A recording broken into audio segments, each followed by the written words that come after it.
Show. XM 202.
Of the morning, while the city sleeps, an uncommon band of heroes unites to fight the forces of evil.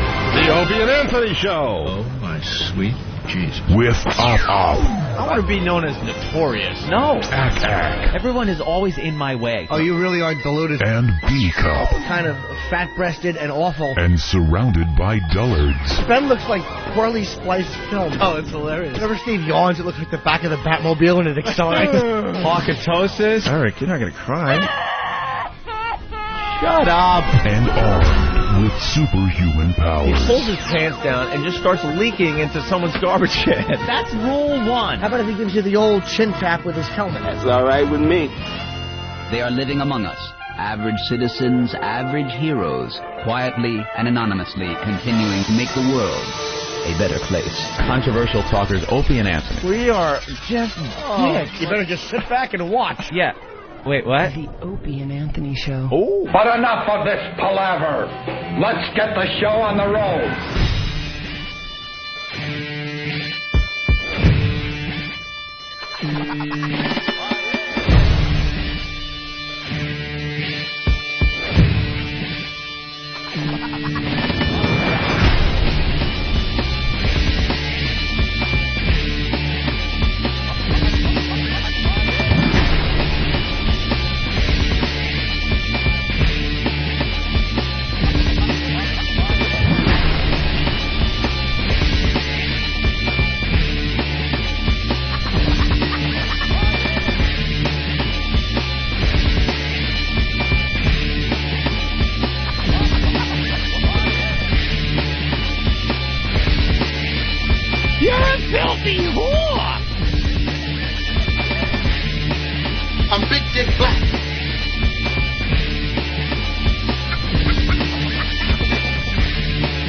Not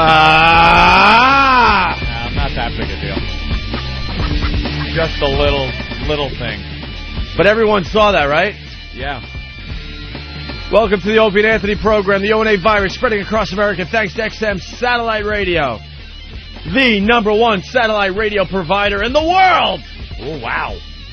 Anthony and I were pushing buttons on our machines here. Trying to give you the comedy of the sound clips during the beginning of the show. You know. They're just a tool. Yeah. Get on your hands and knees like a dog. Yeah, fun stuff. Let's do it! You're fired. So we're pushing buttons like idiots. Nothing's happening. Everyone comes running in here in a panic. No one touches anything. Yeah, no one touched a thing. So then I push another button, and then it's on the air. And it worked. Out of nowhere. That's a new one for us. That is a new one. But they're setting up the A-team when we're on vacation, and supposedly all the bugs are going to be, worked out of the system. Opie won't be long now. We'll all be sitting here and going, I can't believe what a well-oiled machine this is. Absolutely. That's the goal. So we bitch less. We'll be off the premium channel, and then we take this whole, radio comeback thing to the next stage. Right. The next stage. There you go. And then eventually we'll be on tour buses, touring the country. I invented the road show. Oh, my God. Wow. If that doesn't reek of desperation. Hell yeah. If that does not reek of desperation. Hell yeah. You didn't hear that one, Jimmy? No. Howie says he's taking it out on the road. He's going to go from city to city after he gets booted off of Viacom to promote the fact that he's going to satellite radio. So he's going to get a big bus, I guess, and get broads and go to a city near you, and do that whole tour thing. Like we've been doing for years and years and years. But I'm sure he invented it. I invented going to the cities, Robin. Shut up! He's talking about it like it's a brand new thing. Like taking a radio show somewhere else is a brand new thing. Radio hosts have been doing it for years. Radio hosts that actually aren't agoraphobic, I guess. The guy's petrified to go out anywhere. I'm going to love seeing the result of this one. I think he'll absolutely lose his mind. There's no way this... People joke about me being a germaphobe and not liking people and stuff. Well, you're getting there. Slowly Wow. but surely, you have changed, my friend. Look, who was hanging out at the bar at the Hard Rock after everybody else left, drinking a few cocktails with the listeners? Good call. And I That's felt right. like the ass when I was leaving, and people were trying to shake my hand. I'm like, no, man, just fist. Hanging out? Because I didn't have any of that... No. I didn't have any of that soap on me. The gel to put in your hands, the germ gel? It's a known fact. After every appearance or road show, I ended up getting the flu for 3 weeks. Usually do end up getting Because half getting these sick. guys, they come up for pictures and stuff, and we've been hanging out with our listeners since day one. Since the first day Anthony and I started doing radio together, we were out there at bars and stuff, shaking Whether we hands liked it or not. and taking pictures and banging your girlfriends, whatever it took. Whatever. To get you to listen to us. Listen. And it never fails. Someone will always come up with the runny nose, wipe their nose before they shake your hand. Hey, dude. Or they got really cold, clammy, sweaty hands. Or the clammy hand, worst ever. Yeah. That's the worst thing someone could slap in your fist, is that nasty, cold, wet hand. Dude, big fan. Ah! What is that? Get your hooker strangling fingers off of me. Jesus You could Christ. just feel the virus moving on his hand. Oh, guy's been catching trout with his hands in a river. Right. It came right there to shake yours with it. That cold, wet, slimy hand. Oh, I'm a little nervous. Yeah, you are. Yeah, just a Ain't bit. you? Eek. Just a bit. And because of your nervousness, now I have to have the flu for 3 Yeah, weeks. Thank you. I got this thing on me, this Right. film on my hand. Whatever that is. Yeah, I got to get some of that gel. I don't Isn't that awful? You got to walk around and go, hey, how you doing? Wash up. Well, what happened after our Hard Rock Cafe thing, shaking a lot of hands, kissing a lot of babies, taking a lot of pictures. Yeah. As soon as we were done, we stayed another hour and a half, 2 hours, and I went right to the bathroom, scrubbed up nice. Yeah. Real nice. Now I'm nice and clean. Doesn't that feel good when you wash up after those things and you know all those germs went down the drain? You kind of walk out like a doctor coming into the operating room with your hands up in the air. Oh, yeah. Sterile. And then I forgot that as I'm leaving, people still want to shake hands and stuff. So now I look like asshole guy because I'm like, no, fist, dude, fist, on the way out, fist. Did you hear about the new thing? You just kind of bump the elbow. Right. There you go. This is the new cool thing to do. Yeah, it's Bump Elbow Thursday. Don't touch me, you slimy person. Anyway, it's Monday. It's awful. Hi. And, wow, the show hits the road again today. Right after the show, we're jumping on some trains, going down to D.C. for 2 days. Going down to D.C. Oh, we love these trips. Woo! Well, we're going to revisit some characters down there. We're going to be talking to D, Cricket. Yeah. And the Mad Mexican. Yeah. And some other fine folks from the D.C. office. And or the D.C. compound. Meetings. We have meetings set up. Have you heard about any of these? I don't know. Yeah. Great. Wait, how can this guy be on 2 channels at the same time? Hey, what's going on here? Hey. Wait a minute, I know how it's done. What? Yeah. What happened? I know it's done. Wow, that's like... That's really weird, because his mouth's moving over here, but it's not moving over there, and they're both saying it's exclusive, and they're both saying it's live. What? What the hell? Are we getting tricked? No. How are they doing that? The camera's closer in on one. That's all. The lady's next to him right there. Yeah, but how are they both asking him a question? They just did the same. They both asked him a question. Oh, maybe one's on a 5. Oh, yeah. Terry Schiavo's husband is one taped. Is on 2 of the morning shows doing a live interview with Barbara Walters and with what? One is taped. There was a whole article about this in the Post the other day. Oh, yeah? These two, how ABC and NBC are fighting over the guests. So one now, what the deal is, one of them gets a tape, and they can run it at the same time. Wow, I think interesting. it flip-flops, How yeah. about that? They alternate, one taped, one live. These news channels, man, they're What just scumbags. they're so competitive. You know, the Schiavo case, oh my God. Let her go. Enough. Let her go, and she's not smiling, you idiots. That's part of her condition. That's how I sit in the XM meetings. I'm like Terry Schiavo, smiling a little bit. There's just vacant stare at Elo, and Elo whispers to Strelo, I think he's smiling. I think he likes this idea. Please pull my feeding tube out. I've had this. I can't take it anymore. It's just a condition, you idiots. She's not smiling in that bed. She's not smiling? No, she's not Looks like smiling. she's having a happy time when they're wiping her mouth and everything. She's like, she smiles. No. She is so... So you're for pulling the tube out and letting her just waste away in a couple of weeks? Just let her go. Yeah? I don't think it should be Congress's decision, though. I guess it should be the family's decision. Do you think it should be the husband's decision or the parent's decision? Well, that's pretty weird. I guess that's a toughie, but the government, they should just stay the fuck out of it.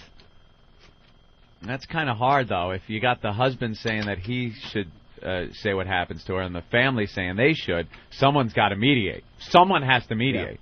Yeah. And then it just works its way all the way up to now the president's involved. This is something that was in, local courts and then federal court, and then all of a sudden it ends up on George Bush's desk. And that's what pisses me off. The president's a little busy these days. Yeah, he's got a couple of things. But now this is the big thing he's going to be focusing on.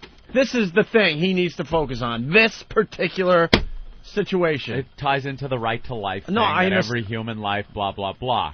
So, yeah, now he's involved. Let the husband and her family fight it out in, a cage match or something. There you go. Just duke it out. I don't know. It seems to me the parents should definitely have more of a say than the husband does over what happens to this woman. If the parents want to go on, I guess, paying for her in the hospital, that's fine. The husband, why does the husband want her to die? Did he say that He said he's honoring her wishes. Oh, her wishes? I'm sure he's just sick of looking at that face. I know I would be after 15 years. Close your mouth. We get it. Oh, God. Jesus. We get it. Wow. Well, he's is he remarried or he's with another woman and he's had a couple kids with this other lady? Oh, I didn't know that. Done with her, yeah. Yeah. He's done with her. I don't know if he's officially remarried. But I think if it is a noble cause that he is indeed fighting for her her right to die because that was her wish and she's got to sit there in that bed staring up and smiling, then I guess, I don't know. I have no clue what they should do in this situation. Not that I think, the right to life thing. I think in that case she is in some pretty bad shape. You should probably kill her. You got to err on this. If both people want different things, food in my mouth, I think you got to err on the side of the family and leave her alive. If the family wants her alive that bad, it's kind of hard to just go, too bad. Yeah. He was married to her, now he's banging someone else, but he'd still like to pull the tube. Yeah, I think as far as who should have say, it's the parents. But if the husband is then, she said to him in some moment, look, if I ever end up like that, I want to die, then it's kind of, ugh. Yeah. Well, then it's his word, But then again, she doesn't have a clue what the hell's going on, so. And then you get all the kooks coming out of the woodwork now. Because they want to save every life. Great. Let's go running around saving every life. Yeah. And I was telling Anthony in the office today, I'm like, until we have a perfect society where everyone is just perfect and happy and enjoying their lives, these kooks have just got to go away. Yeah. There are so many people out there that are living their lives, know that they're absolutely miserable, and there's nothing they can do about it. They're completely conscious of the situation they're in. That could use the help from these kooks out there. Yeah. Could use the bed space, the medical care, everything. The attention. Yeah. The attention. A little pick-me-up, Yeah. And, that's a lot of resources going to this woman. All these kooks are going to just worry about this case. If you really care, why don't you just walk around your own freaking neighborhood and see the people that are just absolutely miserable and there's nothing they can do for themselves. And they're fully aware their lives stink. Yeah, they wake up every day going, "Oh, my life blows. Oh, my body's falling apart. Oh, that." Yeah, and this woman wakes up, she's happy. She's smiling every day. I bet they pulled her feeding tube out. She's probably starving, all hungry, and she's probably still smiling. Right. Let's say hi to Pete in Brooklyn. Pete, what's up? Pete. Pete. Pete. Pete. Pieter. Pete. Pete. Pieter. You know what I do think the government should stay out of it is like with cases like Kevorkian, where the person themselves is going, look, I want to die and get this over with. Yeah, how about that? And then the government stepped in and said, well, you can't do. I mean, that's a problem. Why is he in jail? Yeah. He didn't do anything wrong. And how about the way they're looking to off this woman? Pull the tube out until she just wastes away from lack of food and water until her organs shut down. Yeah, let Kevorkian do it. It's over in 2 seconds. They give more compassion to these murderers and rapists when they are on death row. You ever see Whose Life Is It Anyway with Richard Dreyfuss? He's an artist. It's a great film. I hate those depressing movies. It's good, though, but it's kind of like this. Depressing. He's paralyzed in a car accident. I can't hear. Shut up. Hey, Bruce. I can't hear. I can't hear. Bruce. I can't hear. Bruce. Yes. Bruce. You hear us now. I can't hear. Bruce, can you hear us? No. Fuck XM. Let that motherfucker. Guy's a little upset. That was Bruce Kelly. I just want to make sure that we have the phones today because this is a topic that everyone's talking about. Yes. But go ahead. I'm sorry. I forgot where I was. I know. Because Bruce had to ruin it for everybody. Oh, Bruce was just trying to be heard, though. Like there's so many in this country. Let's try Pete again. I get Pete? distracted at a colorful balloon. I'm like, what? What was I saying? I don't know. It's the most important thing when it's spilling out of my mouth. And then the second I get distracted, huh? What? I don't know. Got ketchup? Got ketchup. Oh, look. Hey, Pete. Pinwheel. Yes, sir. All right, what do you have? I got the solution for Terry Schreiber there. Yeah. Yeah. Put her in the movies. Oh, the old Bill Hicks bit. Can we find that bit? That's right, sir. Put her in the movie. The Bill Hicks bit is great. You make the ultimate stunt double for a couple rounds to the face. There you go. Who's Terry Schreiber, sir? I know. Terry Schreiber. It's one of the Kennedys. Yeah, Schwarzenegger's banging her with her mouth open. Yeah. Well, that was big news.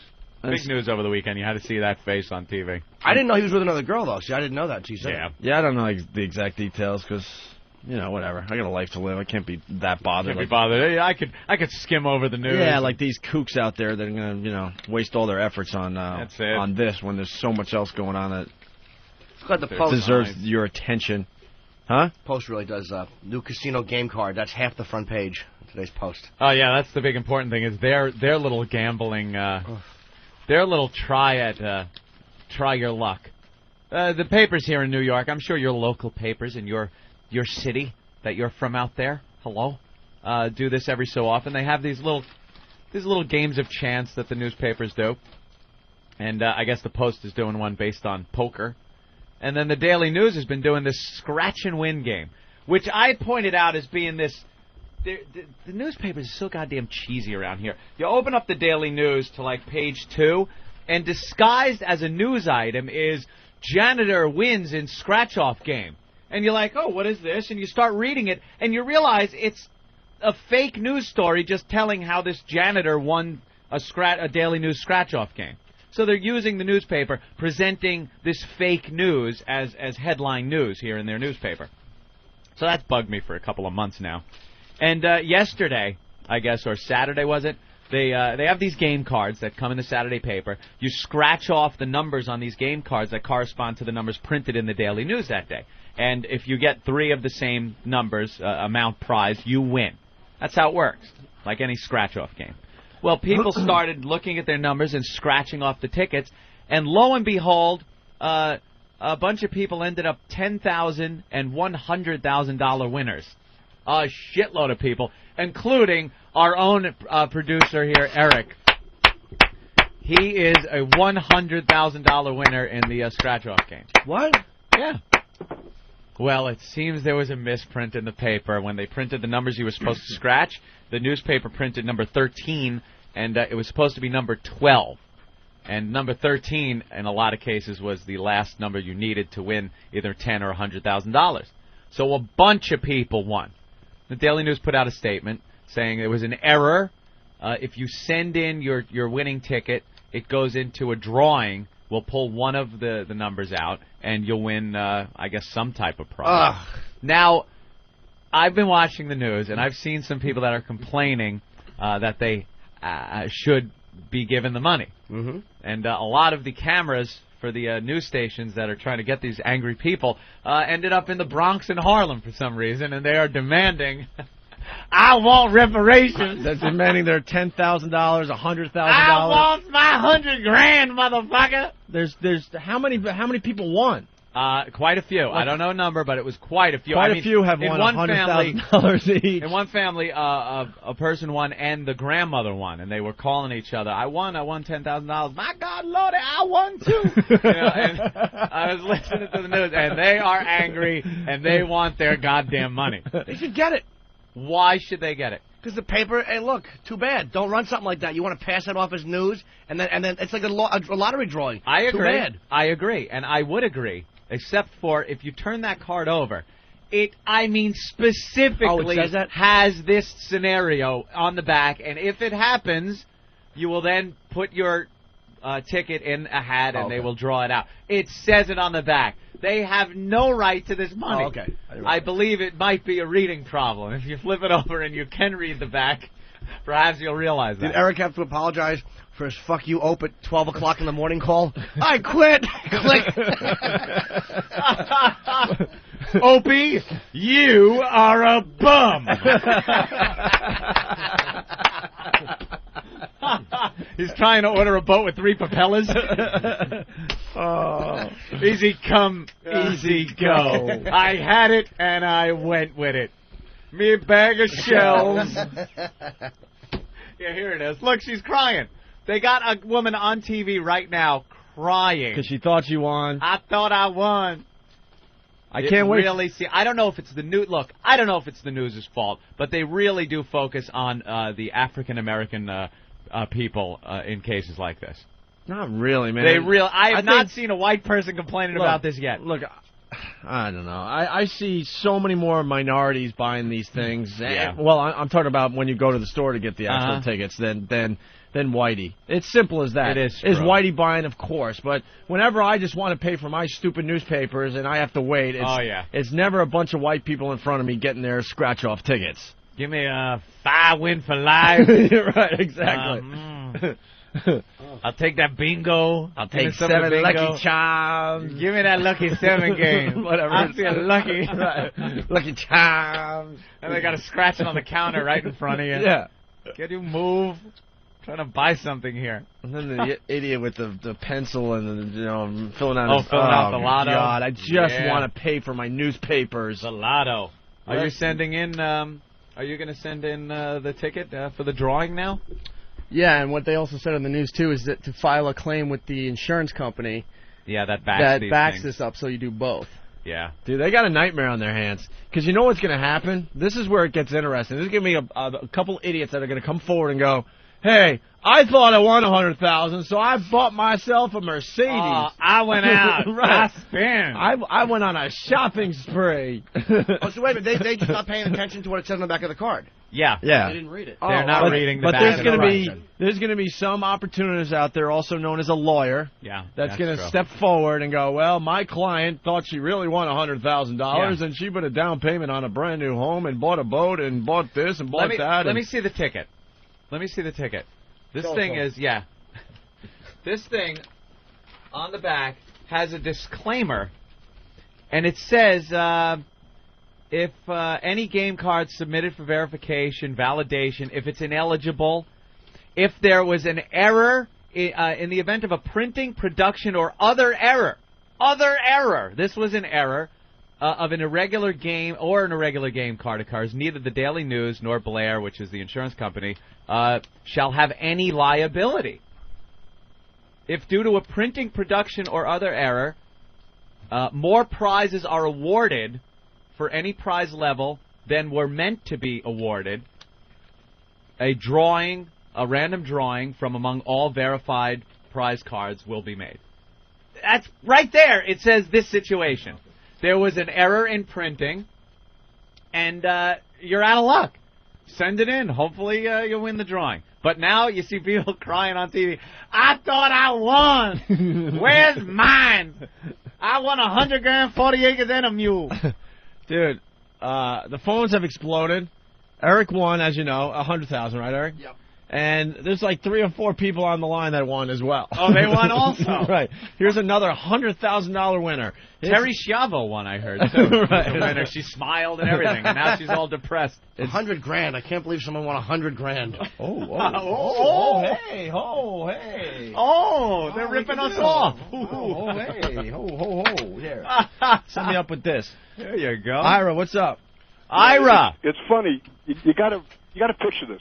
You wake up on a Saturday or Sunday morning, and I'm going through and I'm scratching off the numbers, and I check it the first time, and it says I won $100,000. Oh boy! So then what do? You go and you do it again. You just look at everything again, and you say, "Did I do the right numbers? Did I do this?" Oh my God, that's really that is really bad. Now I don't want to wake up the wife. I don't want to wake up the kids. I just want to sit there and look for a while because I'm sitting there going, "I can't be this stupid." Right. Make absolutely sure. So I'm sitting there one more time. I take a look at it. So now I'm walking around the house. I go, this can't be. It doesn't happen to me. So 10 minutes later, before I do anything, my friend calls. We played Hold'em the night before. Yeah. And we were talking about it because we're both an advertiser.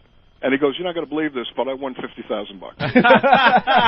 I go, well, you're not going to believe this. This whole thing is bullshit because there's no way we could both win. Yeah. It's impossible. Yeah. But can you imagine that feeling you get for 10, 15 minutes? Oh, dude, were you thinking about what you can do with that money? You know what? I really never believed it. Right. I'm just sitting there going, it's not like when you hit the lottery and you see the numbers. I just never believed it. I figured something was going to happen.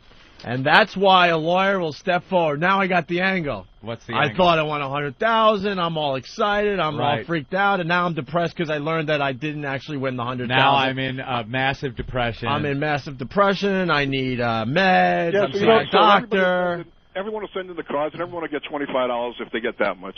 But what about you? Aren't you going to file a suit? Don't you want yours? Well, I'm going to submit, and whatever lawyer picks up the names, and if they file a class action, I'll go in on it. Aren't you going to protest? No, I don't think I got time to sit there and protest. I saw some protesting going on. Not that $100,000's not worth it. Don't get me wrong, but I mean it's not going to really change my life that much. Did you actually feel better than your friend did because you didn't win $100,000 and he only didn't win 50? Were you making fun of him? No, we were just sitting there going, we must be the 2 biggest schmucks in the world. That's funny. Very good. Yeah, it kind of brought it home when he was saying you scratch it, you look, and you don't know that there's been an error, so you're looking at the card, looking at the paper, really thinking you won. But you know what they did wrong? The one thing they did do wrong that I saw on TV, and I think these people were right down in Brooklyn and the Bronx, is they had all day to just release something to the news stations. So that these people that really need, I mean, everybody could use $100,000, don't get me wrong. Sure. But I mean, these people that could really use it to change their life, they could have knew about it yesterday. They didn't have to wait for the Daily News to come out. Yeah, they didn't. When did they inform people? Today? They didn't inform anybody until they put it in the papers, Sunday morning's paper. Wow. They had all day Saturday. They knew they screwed up. Right. And they didn't go to any news station because they didn't want to admit the mistake. Jesus. Yeah, they were going to just probably try to hide. I can't believe they really thought it would just blow over. You know who doesn't care about $100,000 though? Opie. Yeah. He don't care. That's nothing to him. That's really nothing. Well, if I had you guys' money. He spends that on a dresser. Yeah. All right, guys, thanks. All right, thank you. Let's go to Kyle in Jersey. Another $100,000 winner. All right, Anthony. congratulations. Kyle, Hey, what are you going to do with all the money? no, I didn't win it. My girlfriend's father won it. Oh. And he's sitting there, he looks at it, he reads the paper the next day, I'm sitting there with him, and literally a tear comes out of his eye. It's a 75-year-old man. I just couldn't believe that this was all a lie, and that this wasn't true. He was, preparing for a getaway cruise, and just literally, put his head on the table for 20 minutes. I thought the dude was dead. Oh, man. Punching out. Yeah. All right, thank you. Poor people. You got to figure that emotionally that could get to you a bit. Yeah. Especially if you could really use the money. Good. All of a sudden you scratch and you see that money and all your problems are solved in like one instant. Well, Anthony, this reminds me of the time you and I gave away $100,000. Well, it was $100,000. Same thing. $100,000. That's right. Oh, very different thing, Jimmy, in this context. Yeah, we were very smart. If we said 100,000, we'd have been in big trouble. We would have got sued, but we said $100,000. You're right, Anthony. You're absolutely right. Exactly. And this is the winner of our $100,000 contest. Hi, who's this? Hey, it's Craig from Waltham. Hey, Craig, guess what? Oh, did I win? You are the 107th caller. No way! Damn it, I won! I won! What? No way, you're kidding, right? 107th. Oh, wow! 107th caller, congratulations. 100 grand, oh my God! You just won $100,000, bro. Oh, Jesus, do you know what I'm going to do with that? What are you going to do with the $100,000? Oh, man, the first thing, I have this old, I cannot, jeez, I got to Calm down, calm yourself. I am the winner! I'm the winner! Well, what are you going to do with $100,000, bro? I got this, oh man, I got this box for a truck. I've got to get a new one. A new, Wait, dude, how are you going to do that with a candy bar? What? How are you going to do that with a candy bar? We just gave you a $100,000 candy bar. What do you mean? We gave away $100,000. It's a candy bar, bro. Congratulations. What? You just won a candy bar. Hey, what the you've been I've been listening to radio for like 3 hours, man. You said $100,000. Yeah, $100,000. We gave you a candy bar. A candy Congratulations, buddy. Oh, you guys are a bunch of douchebags. Hey. Congratulations, man. Uh-oh. Like sands through the hourglass, so is the O&A virus. They had owned a chimp, this couple. But the chimp had bitten off somebody's thumb, so they had to get rid of it. So they gave it to this animal sanctuary. Well, they went to visit the chimp because it was the chimp's birthday. So they brought the chimp a birthday cake. And they're standing around trying, I guess, give this chimp the birthday cake. And some other chimps, now whether they were in a cage and got out of the cage or they weren't in the cage, I have no idea. I haven't been able to get that straight from what I've read. But these chimps attacked the couple. And at first they bit one of the woman's fingers. And then the man pushed his wife or this woman out of the way. And the chimps just attacked this guy mercilessly. I mean, they fucked him up big time. The damage report, one was at his head, one was at his foot, but all the time he was trying to reason with them. Hey, look, chimps, could you not rip my face off? What kind of reasoning? Came around and chomped off my thumb. The male chimp, the wife said, my husband must have realized we were in deep trouble because he pushed me backwards. At that time, they both went for him. So they must have seen him go for the woman and thought it was some kind of competition. Lost all the fingers from both his hands. Dude, they chewed off every finger that he owned. And this isn't reattach his fingers stuff. You know those chimps just like mashed his fingers. Ripped an eye out of his socket, so that's gone. Ripped off his nose, a cheek, his lips, and part of his buttocks in the attack. Did you start eating ass? And they were tugging on his genitals. Why couldn't they put that? Remember the movie Planet of the Apes? Yeah, of course. This sounds like a scene that should have been in the movie. Yeah, where's the nice, even those apes, they were vicious and stuff, but at least, all they did was, you cut out his brain, you bloody baboon. Look at you. You ripped off his fingers, lips, and buttocks, cheeks. Damn you. Somebody pissed this chimp off. Those things, how do you reason with them? To the point of he went to time. I mean, did they not feed him for about 6 months? Probably he was pissed off that they threw him in this animal preserve many years ago, and he's just been waiting and waiting. Just waiting. Waiting. That son of a bitch will come back. I know his face. He'll come back one day. Is this the son? Guys, this is the son of a bitch that put me here. I bit off one finger. Right.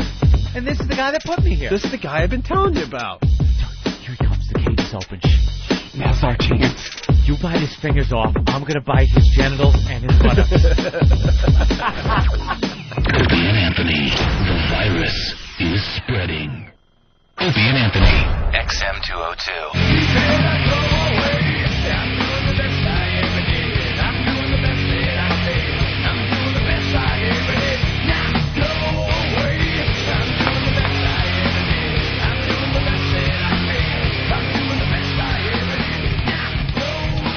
Let's go right back to the phones. There's a doctor on the line from New York City. It's Jay. Jay, what's up, buddy? Hey, how you doing? You're a doctor? Yeah, man. Listen, a patient of mine came in yesterday. He just complained a little bit of chest pain. He didn't come in for that ailment, actually, but he did relate to me that he lost the lottery. I read about it in the paper and just started complaining about chest pain. So we gave him a nitroglycerin and checked his EKG. He was okay, but he was the next teacher, and all these teachers, I tell you, when they get to be about 40, they just go nuts and get depressed, and this just sent him over the edge. I could see him coming back later on for a little. Wait, so the guy claimed. What's that? The guy claimed that he won this Daily News scratch-off game, and then realized he didn't win, so he came in for chest pains. Yeah, well, he was coming in anyway, but then he started complaining about his chest pain. I didn't even know about the lottery thing. Mark my word, though, dude. Mark my word. Someone's going to come forward and say, this caused some stress, and now they got problems, and that's why they're going to sue, and you'll see. It's only a matter of time, right? Okay, guys, punching out. Enjoying the show. All right, thank you. Sean in Rockland. What's up, Sean? What's up, guys? Hey. What about the poor son of a bitch that went to his paper on Saturday morning and had 12, thought he lost and threw out the ticket? Oh, yeah, there's another angle. Another angle. They said it was supposed to be 12 instead of 13. What about the guy who might have won if he had scratched off the 12? There are people out there that won and have no idea because, they do what most of us do. Right. This is a loser, and just throw it away. Throw it away. And you're not really, well, maybe some of them, had their numbers written down, whatever. But there's a case in court right now about this lottery guy bought a lottery ticket, scratched it off. Or it wasn't a scratch-off ticket, it was like a lotto ticket, went to the guy at the register to check it, and the guy said, no, this isn't a $50 winner, or something like that. I give him the ticket back, and the guy threw it away. The woman grabbed the ticket out of the trash and had it checked at some other place, and it was a $100,000 winner. So now she got the money, because the ticket's in her possession, and they're filing suit against the store and the lottery commission and everything else because the guy said it wasn't a $50. The guy had only checked it to see if it was a $50 winner or something like that, and it turned out to be a lot more. And oops, that one's going to be in court. Oops. Ooh. And they had to give it to the woman. The thing about the lottery, if you have the ticket, that's it. You're the guy with the ticket. You win. It's really hard to fight that if you don't actually have possession of the ticket. I don't believe it's a misprint either. If you have one number to get right, how do you print that wrong when you know people are thinking they win $100,000? How do you not do that correctly? Yeah, that's the one number you really got to watch. I don't buy it. I totally buy it. Really? It's incompetence. I don't know, man. That sounds like a publicity stunt. Could be a stunt. They could have worked it through in their head and gone, something? We're all talking about it. Let's keep our minds open here a little bit. Yeah, it's they all right now. now. Said, we have it on the back. We wrote that, we have a disclaimer, and the disclaimer says this situation exactly. Oh. It's kind of a way to drum up some, and I wouldn't put it past these scumbag rags. Then again, it's really negative publicity, though. It's really awful publicity. It's not sex in a church publicity. Well, no, it's not that good. All right, let's change topics again. Let's go to Tennessee. Ralph, what's up? Hey, that Terry Schiavo thing? Yeah. a lot of talk radio is reporting that he went in court, before. It said, he's going to have to take care of his wife. I guess it's a malpractice lawsuit or something. He got a boatload of money, and as soon as the check cleared, he's, my wife wouldn't want to live in this condition. We got to take the feeding tube out. So she gets a bunch of money because there was some kind of malpractice. The settlement comes in. The husband takes the money, and now you would actually have to use that money to keep her and care for her. And all right.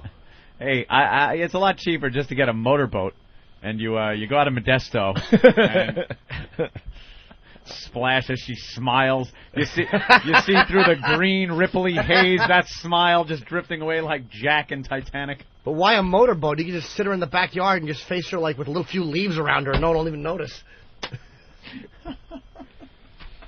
Wow. Well, that does some kind of motive there. Do we lose this guy? Picture? Yeah, we lost him. All right. Oh, boy, would that smile irritate me. Trying to save your money and go out and buy a nice Jaguar, but you got to go in there and look at old toothy gums. Jesus. Old happy gal. Yeah. She's the perfect person to try your comedy material on. Two Jews walk into a bar. Dumb smile. I'll keep that. Look at that. Hey, Lenny, what's up, buddy? Hey, how you doing? Good. Listen, I just wanted to call up and say that my aunt actually won like $1 million on one of them scratch-offs. It was like the Millennium Series. Okay. And she actually threw it in the garbage because she scratched off one of the winning spaces, and it was supposed to be just one, and she thought she had to match 3 of them, so she threw it in the garbage. How do you not kill yourself at that point? Wow. Yeah, I know. We were we went back to that place, and we were going through the trash can, trying to offer people money to help us out, and it just didn't work. So, hey, listen, is Norton with you guys? Norton, you there? I'm right here, mister. Oh. Must have disconnected. He did kind of get you. I think he got you, bro. Well, he got you good, too. All right, I don't know. Hawk? You were all wanting and stuff, like, I'm important. No. He wants to talk to me personally. I thought maybe he wanted to ask some questions about I don't know. Hey, where's Ben? Ben ran into Matt Lauer over the weekend. It's a quick, funny little story. Yeah. What are we doing? If you could get that. I think on a certain website, I don't want it to be flooded. Apparently, there might be audio. Schiavo audio responding to her father on Friday immediately following the removal of her feeding tube. I tried to get that, too. Yeah? Audio. It came out like one of those pages that won't open, like an error page. Really? It was getting pounded at the time, Yeah, it was probably getting pounded. It probably is now, too. Oh, well. Well, we'll see. I think the Republicans are on the right side of this one. If that's true about the husband, it's kind of tough to tell the family, look, a little motivation there, yeah. There's some motivation there to get her out of the picture then for the guy. If the family was going, look, he's right, she wants to be put to sleep. She wants to be put down because she has a broken leg. Put down. Then it's one thing, but... She's a smiling, fleshy scratch-off ticket for that guy. That's right. There's a 12 behind them there gums. I win. I'm the winner. There he is, Ben. Yes. You had a little celebrity sighting over the weekend? Actually, I had 2. Yeah. Ben called me. What day was that? I had the chick from the OC. Yeah, he called me Saturday and tell me everyone he ran into this weekend. Well, there was one. Yeah, then there was the one D-list celebrity that I told you about. That God is ugly these days. Oh, yeah. Yeah, that doesn't matter. It's not even relevant. I'll tell you there. But no, the chick from the OC, the real hot chick with her oil heiress boyfriend. The OC. The real. What's her Yeah, she's hot. She walked by him. But Matt Lauer. was sitting having lunch at a sushi place in Soho, and this little kid starts playing with the back of my hair because they're sitting behind me, and I turn around, it's Matt Lauer, like, stop playing with his hair. He's trying to eat lunch. God. It was hilarious. Stop neatening his hair.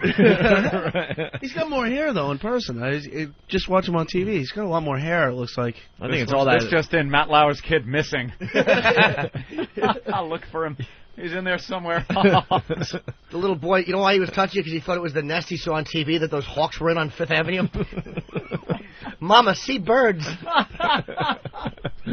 Pretty funny. That would be fun to play with, you know? I'd love to run my fingers through Ben's hair. Yeah. Oh, yeah, come on. You could, I dare you. Yeah. Hey. Oh, that's cool. Got a FedEx form?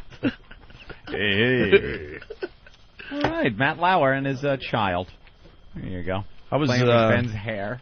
I went and saw Weeze over the weekend. Oh, yeah? How's he doing? Starting to take effect now. I mean, the radiation is is taking hold now. He's 6 or 7 treatments in, so. And already it's starting to... Oh, man.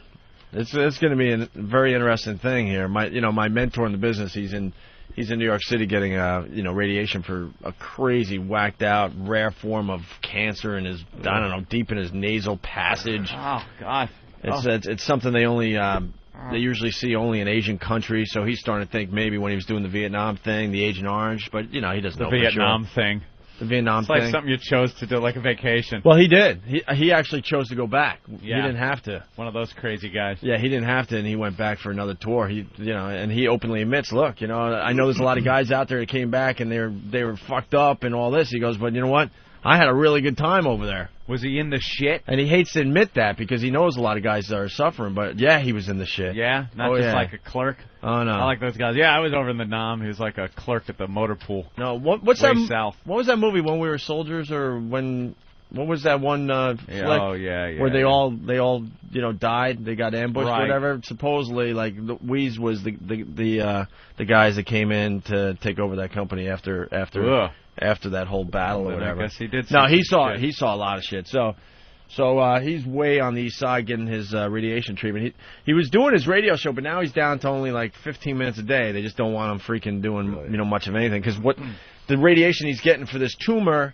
It's pretty much going to dry up all his saliva in his mouth, which is going to cause all sorts of fucked up problems, possibly losing teeth. And, he's at the stage now where, when you get sick and you get that gulp at night and you can't sleep because all night long your throat's a little dry and you're gulping and you just, that's happening already. Water won't help, or it's just... Well, I'm not a doctor. He's got all sorts of stuff they're trying to do, this and that, and he's prone to all sorts of sores in his mouth, so he has to keep his mouth clean, and he has to use a toothbrush that is almost like cotton, almost, as soft as possible. But anyway, so, I mean... Jeez. I know, it just blows, dude. He's got 33 treatments. He's only 6 or 7 in, and it's already, some stuff is starting to happen already. But anyway... the point of the story, the other day we were talking about the telescopes and stuff? Yeah, in the city. In the city? Yeah. So I was telling Weeze, because we're really good friends, I was telling him how we revisited the whole thing where a lot of people in New York have telescopes. And the reason I brought up his apartment that he's staying in overlooks some great shit. Yeah. Really good stuff. So I'm like, Weeze, you got to get a telescope, man. So I guess, his listeners up there in Rochester are sending him stuff like crazy. And I go over there Saturday just to say hi and see how he's doing. And there's the telescope all set up and ready to go. Peering out, doing a little peeping? We were rocking the telescope, yeah. There was like a lady in her upper 40s, like suntanning in some kind of black lingerie. Really? That was the Mac Daddy of suntanning. It's been... That's what 35 degrees. Saturday it was like maybe 40. It was a nice. Ooh, balmy. I know, 40, 45 in the morning. But it was nice and sunny. So I don't know. We're thinking maybe I don't know. Yeah. That somehow it felt warm on her terrace because she's out there with her coffee and her black little negligee. Yeah. Just kind of tanning for like an hour, and we're just watching her. And then another girl comes out. Then we're trying to figure out if there's some kind of lesbian couple, but nice. No action happened there. No. That was the Mac Daddy, because then you get the other awful stuff. There was like some gay guy pruning his plants on his terrace, and what else did we see? People just cleaning their windows, things like that. But yeah, it's like fishing. You never know. But the telescope thing is awesome, and then he overlooks like another building with a lot of apartments, and you could see other people's telescopes looking at you. People know. They know how to entertain themselves when you live in an apartment building like that. I got to give the Gooch from Cleveland credit for his line. Yeah. He writes, Dear Terry Schiavo, I hope you get better and your feeding tube goes back in you soon. Your grandson, Frank.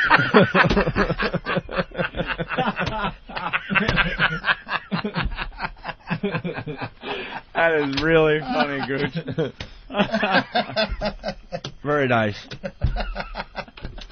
Your grandson, Frank. 3 days without the tube and she's still alive.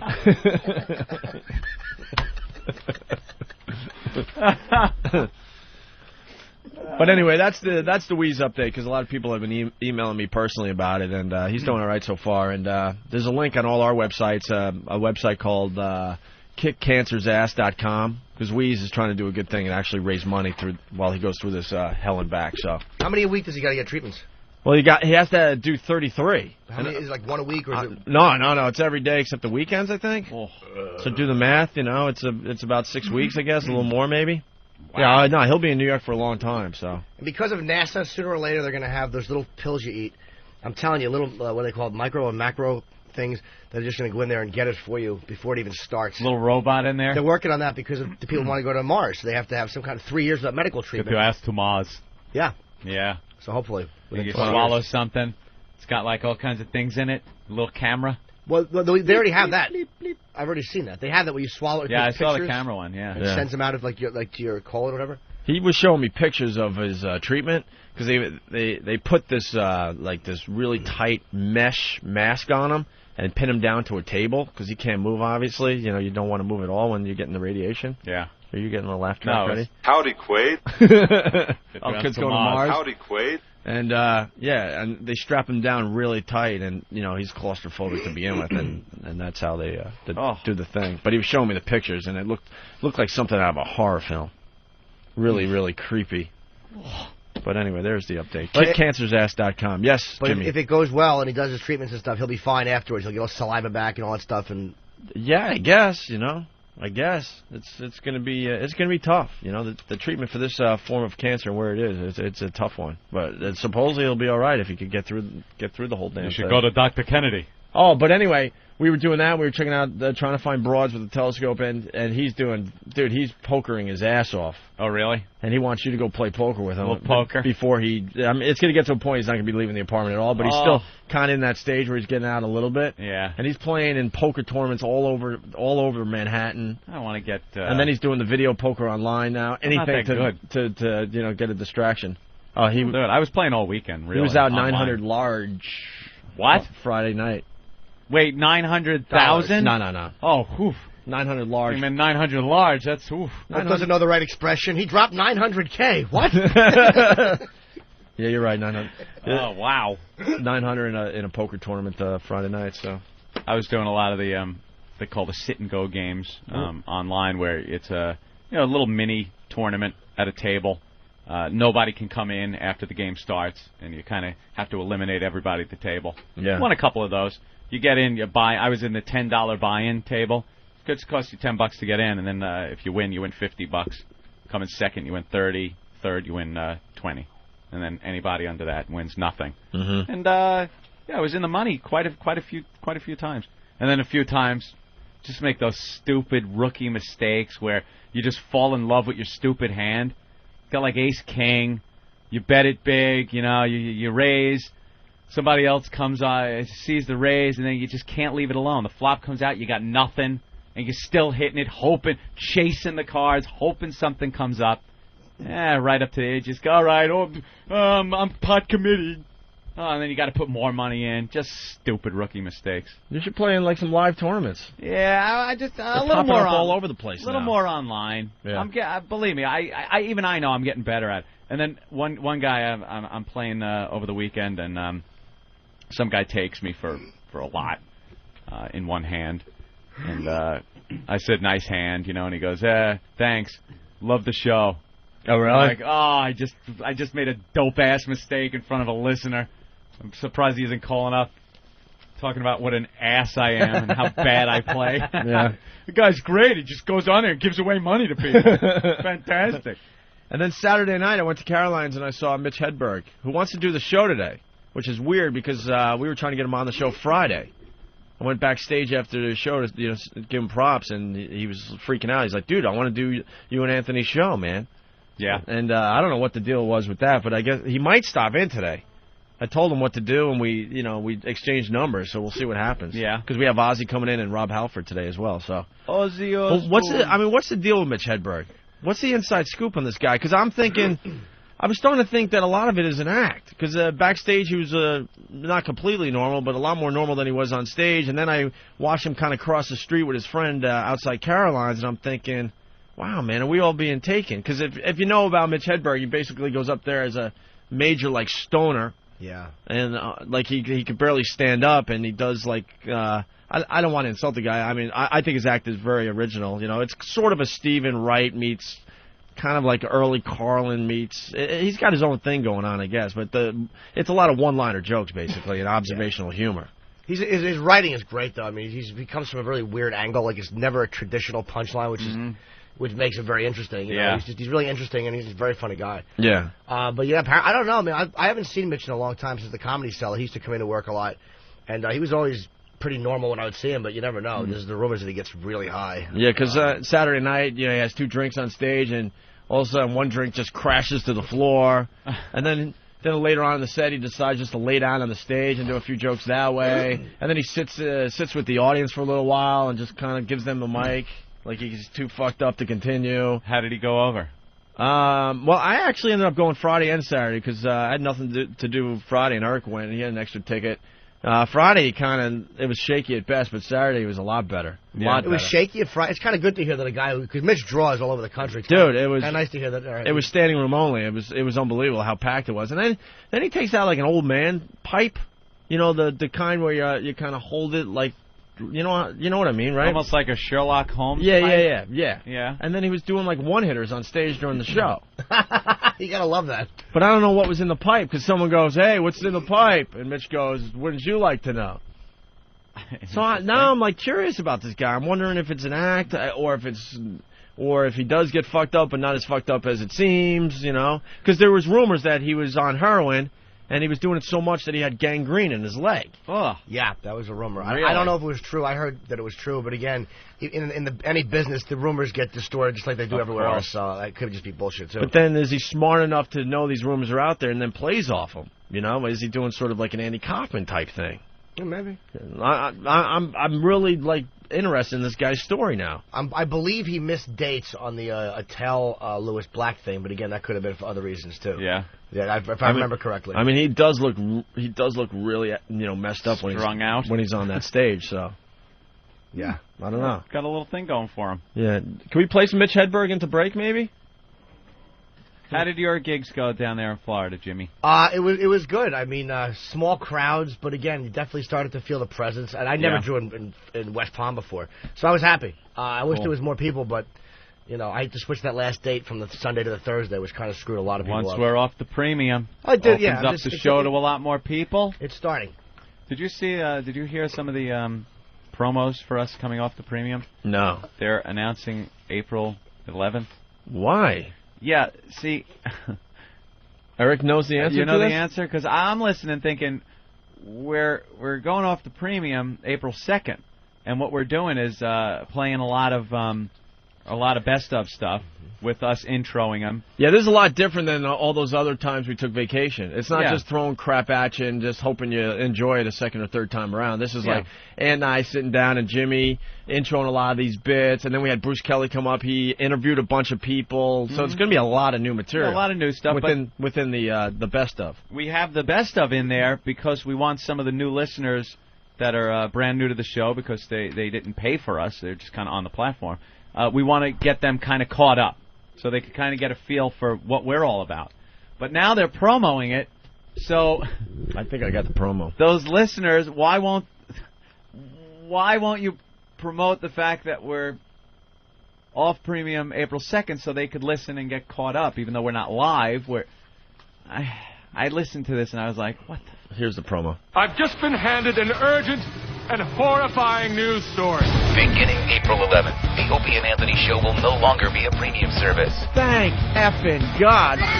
Opie. We're brilliant broadcasters. Anthony. I still find the most immature things funny. And little Jimmy Norton. Every time you just start to enjoy their voices, I pipe in and spoil the whole thing for you. You'll hear them and the rest of the Opie and Anthony Show beginning Monday, April 11th, as part of your basic XM subscription.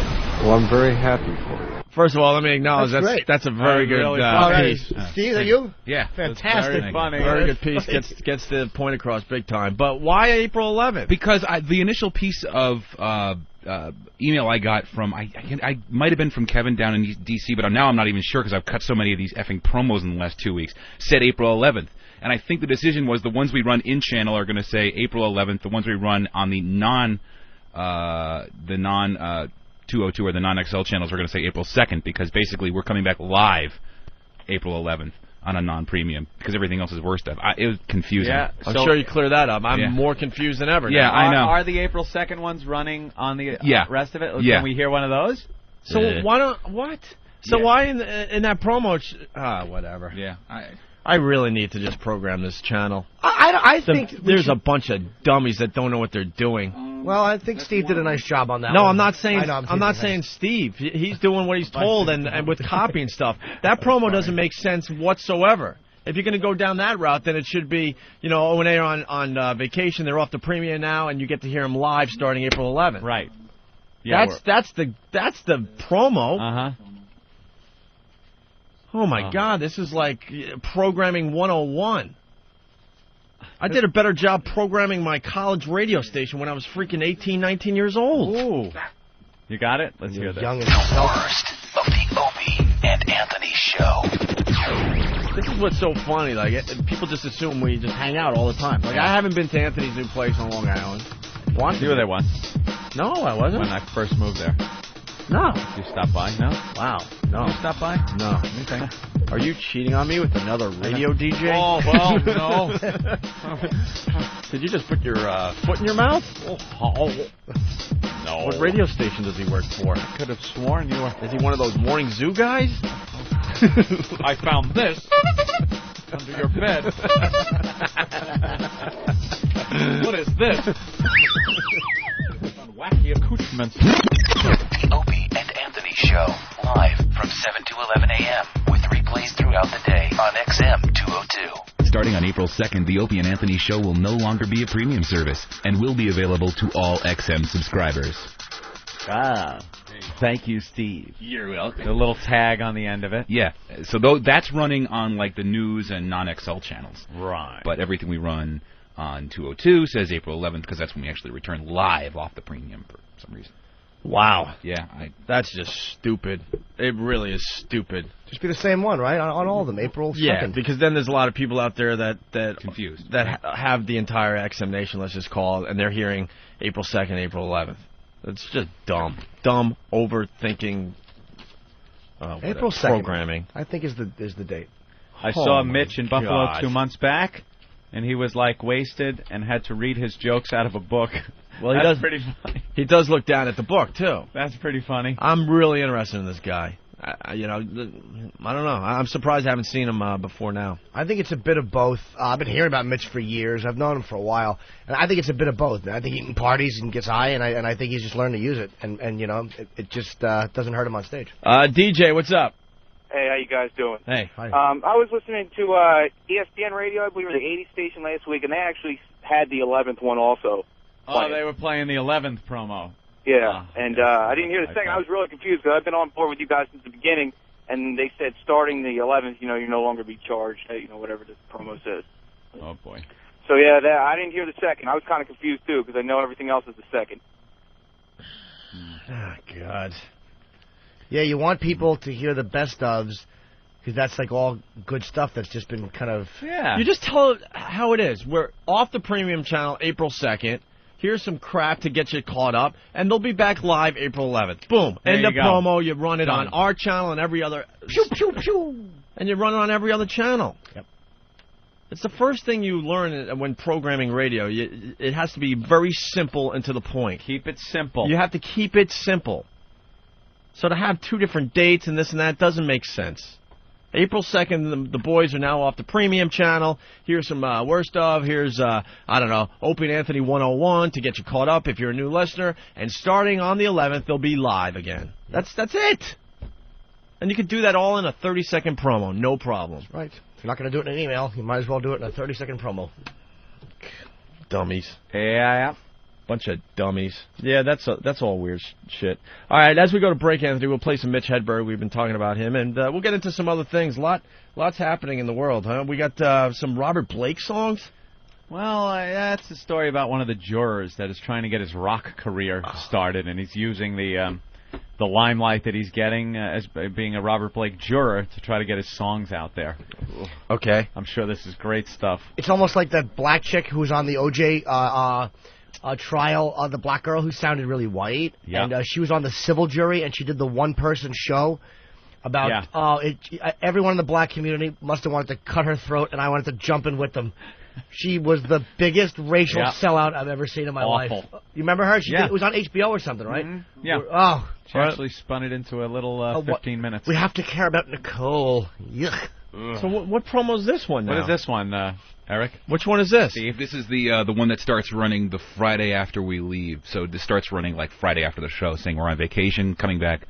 All that stuff that you asked me to do with the saying we're coming back off the premium, but all the worst of stuff has new intros and whatnot. That's that promo right there. Uh-oh. Let's hear.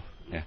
The Opie and Anthony Show is on vacation. All right, there you go. There's the update. Put down that straight razor. Just get a hold of yourself. And turn up the volume. What is wrong with these people? We've packed these worst of shows with brand new material. Dude, I'm shaking. I might pass out. So if you thought you've heard it all before, no, you're wrong. You're stupid? Your friends think you're stupid? Think of it as a special edition DVD with director commentary. What the fuck does that mean? The Opie and Anthony Show returns on April 11th, off the premium and live from Boston. All right, well, there's a third version. Okay. Third version. Okay. I love when you take us out of context. We sound like such idiots. And I'm sure us saying we sound like such idiots will be taken out of context. There are times I stop myself now because I'm like, I don't feel like having to deal with this in a promo. It's going to be in a promo. Yeah. Derek did that one, so it was him taking you out of context. That was very good. I love those. All right. You're an idiot, and I hate you. Yeah, there it is. What? He's in Europe. Oh, really? Should we go to the phone now? All right. Mr. Halford. Yes. Rob Halford, everybody. I thought you were coming in today. No, I can't do that because I'm in my kitchen in England. Oh, you're in England. What time is it in England? It's probably like 1, 2, 3, 4, 5, 6, I don't know, 2 maybe? No? It's late. Hello? Rob. Yes. What time is it over there? Oh, God. It's about 1 o'clock in the afternoon. Oh, all right, 1 o'clock. Yeah. Yeah, we thought you were coming in, so this is a little weird. Yeah, we thought you were coming in today. We all had our cameras ready. We were all happy. Cameras and Judas Priest stuff. Thank you, Sony. We're out on the road at the moment. We're doing a British tour right now. So are you guys doing Ozfest again this year? No, we had a blast with it last year. You know, we were out with Sabbath and everybody. It was a great Ozfest last summer, and we were thrilled to be a part of that. But this year we're working by ourselves. We're still out on this massive reunion tour supporting our new release, Angel of Retribution, which is out now. And we're coming over to the States again now. We're going to be over there starting around the latter part of May when we get back from Japan. I almost went to Ozfest in Philly, and where you had to cover for Ozzy, and you played with Sabbath. I mean, how long before that happened did you actually know that you were going to have to go out there and do all those Sabbath songs? About 2 hours before I went on stage. Wow. And you pulled it off. I got a call from Sharon. She said that Ozzy was sick and would I step in. There's nothing like plenty of notice, is there? But I was happy to do it. You know, I'm a massive Sabbath fan, so I just went out and did the pre-set for an hour and changed some clothes and went back out there and did the Sabbath stuff. Did you know all the songs, or did you have to have like some kind of a quick brush up? Yeah, I got a pretty good idea of what I had to do, but thank God Ozzy's auto cue helped me out because I'm useless at remembering he's got information like a this time of teleprompter. Yeah. An overload of technology. Yeah, it makes it a little easier for you guys out there, huh? Yeah. So this new CD you're coming out with, is it like all old stuff live, or is it all brand new material? It's all brand new material. This is the first new material we put together since we reunited last year. So everything on our Angel of Retribution is brand spanking new. Are you guys being well received on the road? Yeah, it's brilliant. We're having a great time. We're working all through Europe. We just played our hometown in Birmingham, where I'm calling you from. We played our hometown on Saturday. That was off the hook. It was just great to be back home, and we're playing in Manchester tonight. So we're just taking care of our home turf right now. And are you finding out in general the fans just don't care about your personal life and everything that came out in the last few years? No, I mean, you know, I think that's a kind of we've exploded the myth about that kind of reaction within the metal community. Everything's going great, and you know, we're just glad to be back together and back out on the road. And you know, Priest is still making metal 35 years later and just having a great time with it. So you didn't feel any backlash whatsoever, huh? Oh, no, none at all. I mean, you know, that incident, that drama, if you want to call it, happened so many years ago that it's all kind of water under the bridge. That's great, man. Do you feel better now and more relaxed and not worried, or you don't care either way? You know, it's as intense as it ever was. I mean, everything that we do is not diminished. There's still all that love and that passion for what we do in metal is still in great shape, and we've been welcomed back, you know, in an incredible way. We can't wait to return back to America. America's been looking after us for so many years, and that's like home from home for Priest, you know. What made you guys want to get back together? Was it like a money issue, or did you just get sick of the solo stuff and you just missed the old stuff? No, well, the fact of the matter is, you know, Priest has always been around. The fact that I went off and did my solo stuff, which was important to me. I think I kind of got a lot of things that I needed to do musically in my heart and in my soul, accomplish that. And there was always this wish and hope, I guess, not only from myself, but from everybody that loves and supports Priest worldwide, that we would get this reunion happening.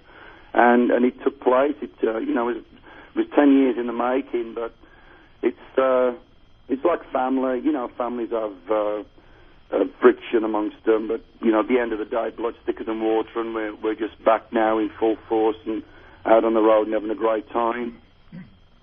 So you think you guys are getting along a little bit better than Motley Crue is? So, what's happening with the Crew? I know they're working right now. What's going on? Well, go ahead. I said they're out doing gigs, but you know, everyone's always saying how they're just kind of infighting and that the whole tour probably won't make it. Oh, okay. Well, you know, I guess it's all different things. Means different things for different people. But you know, I'm a Crew fan. I'm glad to see that they're back out. So it's going to be a great time in America this year for rock and roll and metal. When are you guys hitting the States to tour? We're going to start out there, probably Minneapolis, St. Paul, sometime in the end of May, and then we're going all over. Everything's on the Priest website, JudasPriest.com. Very cool. All right, thank you, Rob. All right, buddy, thanks so much. We appreciate you calling today. We'll see you when we get over there. Yeah, come in and see us when you come to the States. Say what? Come in and see us when you come to the States. Yeah, we'll do it. All right. All right, Shitdick. See you, man. There he goes. Yeah, Rob bye. Halford, everybody. That's the only thing you had to say. Yeah, that's all I have to say to him. Take it easy, Shitdick. Javalog G from New York City. Opie, shut the fuck up. Who the fuck cares when you get off premium? You dumb, whiny millionaire fuck. All right. That's not what I meant. Who's that from? Javalog G. Sorry we take our jobs very seriously, and we have passion for what we do, you idiot. Why do you give him the satisfaction? You idiot. Pat from Munaki, Professor Anthony, could you clue in Opie as to the direction of the rotation of the Earth? Did you say 2 in the morning? Because I just heard you say it's got to be 2 o'clock over there. I said 2, meaning 2 in the afternoon. I didn't hear him say 2 in the morning. I didn't say morning. There's like two instant feedbacks here saying. I was counting forward 6 hours. Yeah. I think that was a pretty good interview, considering I thought he was coming in. I know. I thought he was coming in. All of a sudden, he's on the phone. That came out of nowhere. But I got nothing to say to him. Why not? What am I going to say to him? Huh? What am I going to say to him except for, all right, take it easy, shit dick? What else am I going to say? I like Rob Halford. Yeah, I like him, too. You know? I did a pretty good impromptu interview, eh?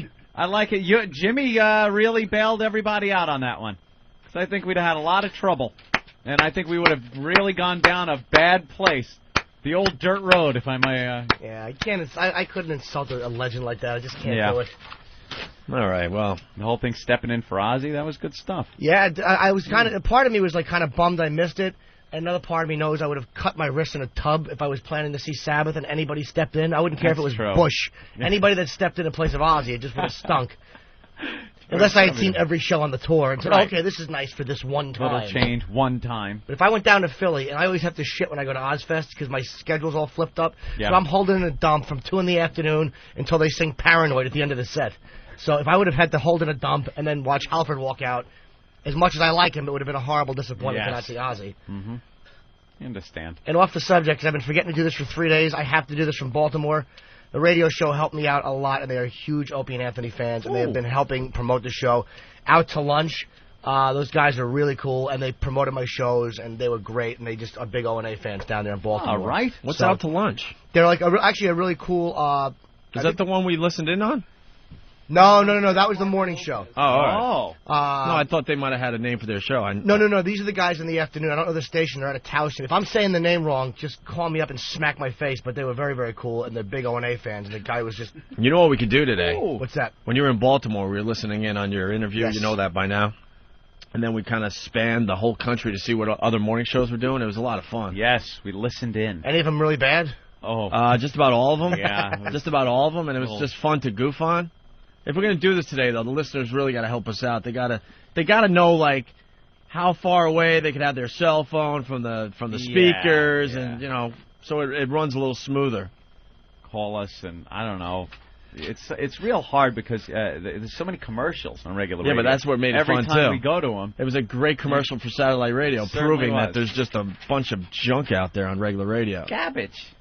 And by the way, Javalog G, you just don't understand this business. We need people to listen to our show. We need this show to grow. So we need to let people know immediately that we're off the premium channel. So these new fans, they don't know anything about us, so they can start getting into the show and enjoying it and then spreading the virus, as we call it, to other people. So Javalog will be here broadcasting for your entertainment, you asshole. Yeah.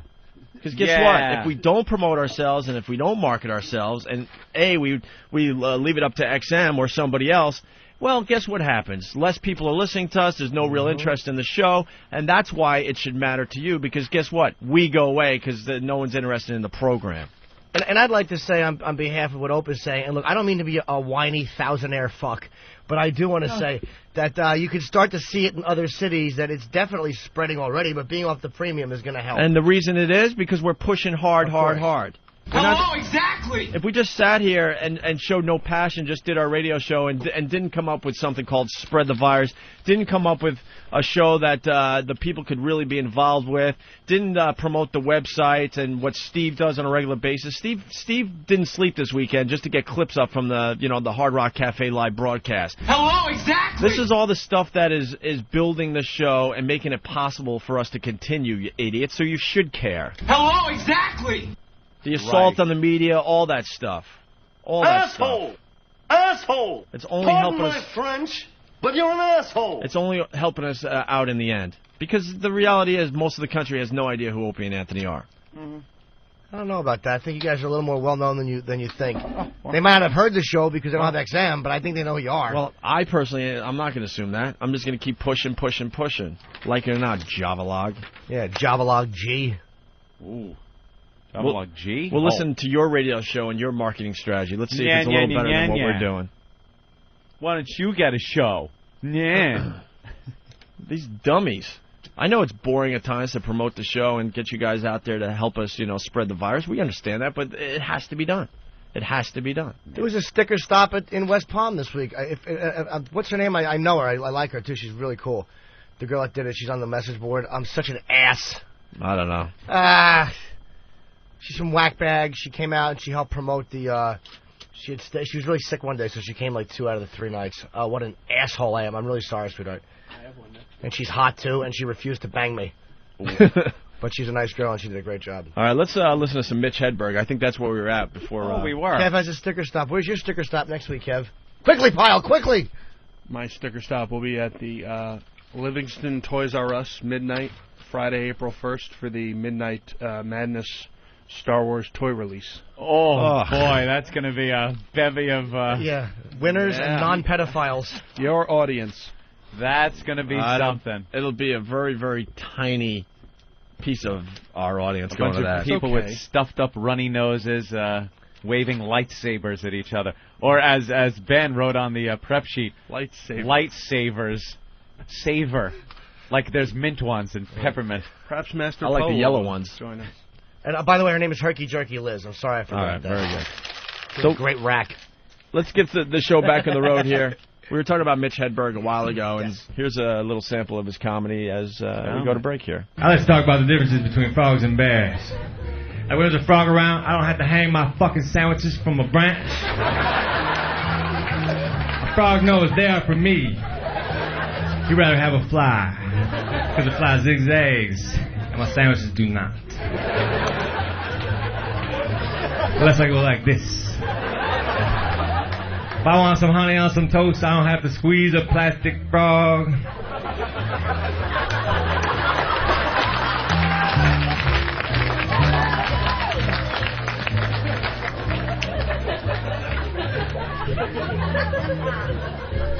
Alcoholism is a disease, but it's the only disease that you can get yelled at for having. God damn it, Otto, you're an alcoholic. God damn it, Otto, you have lupus. One of those two doesn't sound right.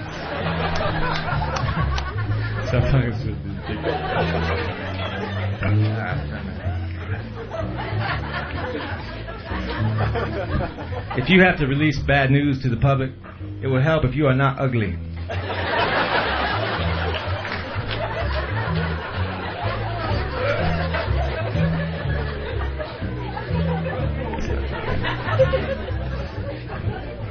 I have a loose neck shirt because my neck's fragile. I can't wear a regular shirt. It hurts. I especially hate turtlenecks. I wear a turtleneck, it's like being strangled by a really weak guy. All fucking day. If you wear a turtleneck and a backpack, it's like a weak midget trying to bring you down.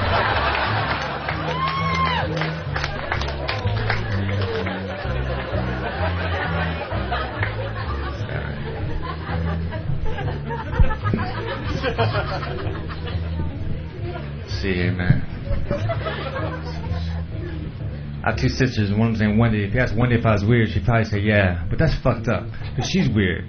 Because she has a husband and two children, and they have a family photo on top of their VCR where they're all looking slightly to the left, as though something's going on over there. The camera is right in front of you, but I guess something happened to the left that made everybody happy.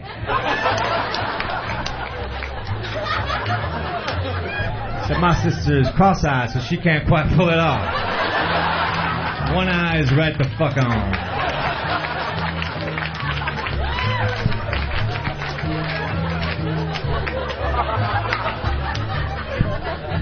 You know they advertise a casino on a billboard, they always show a picture of a guy winning money? But that's false advertising, because that's what happens at least. Perhaps when they advertise a hamburger, they could show a guy choking. This is what happened once.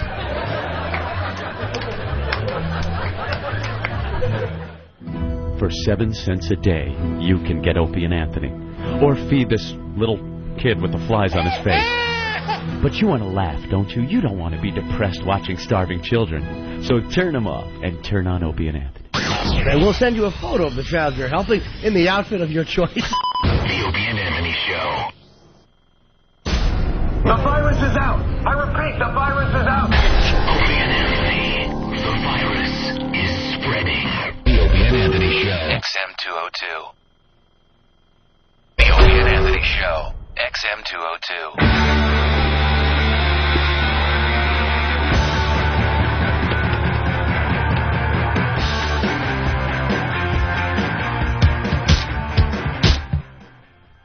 What the hell is that?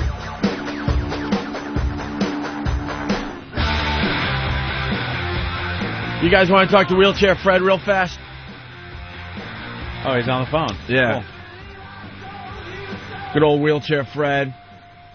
He has a big announcement, Anthony. Yes, Fred, what's going on today? I can't hear you. Talk up. Talk up. What's up, Fred? Your head.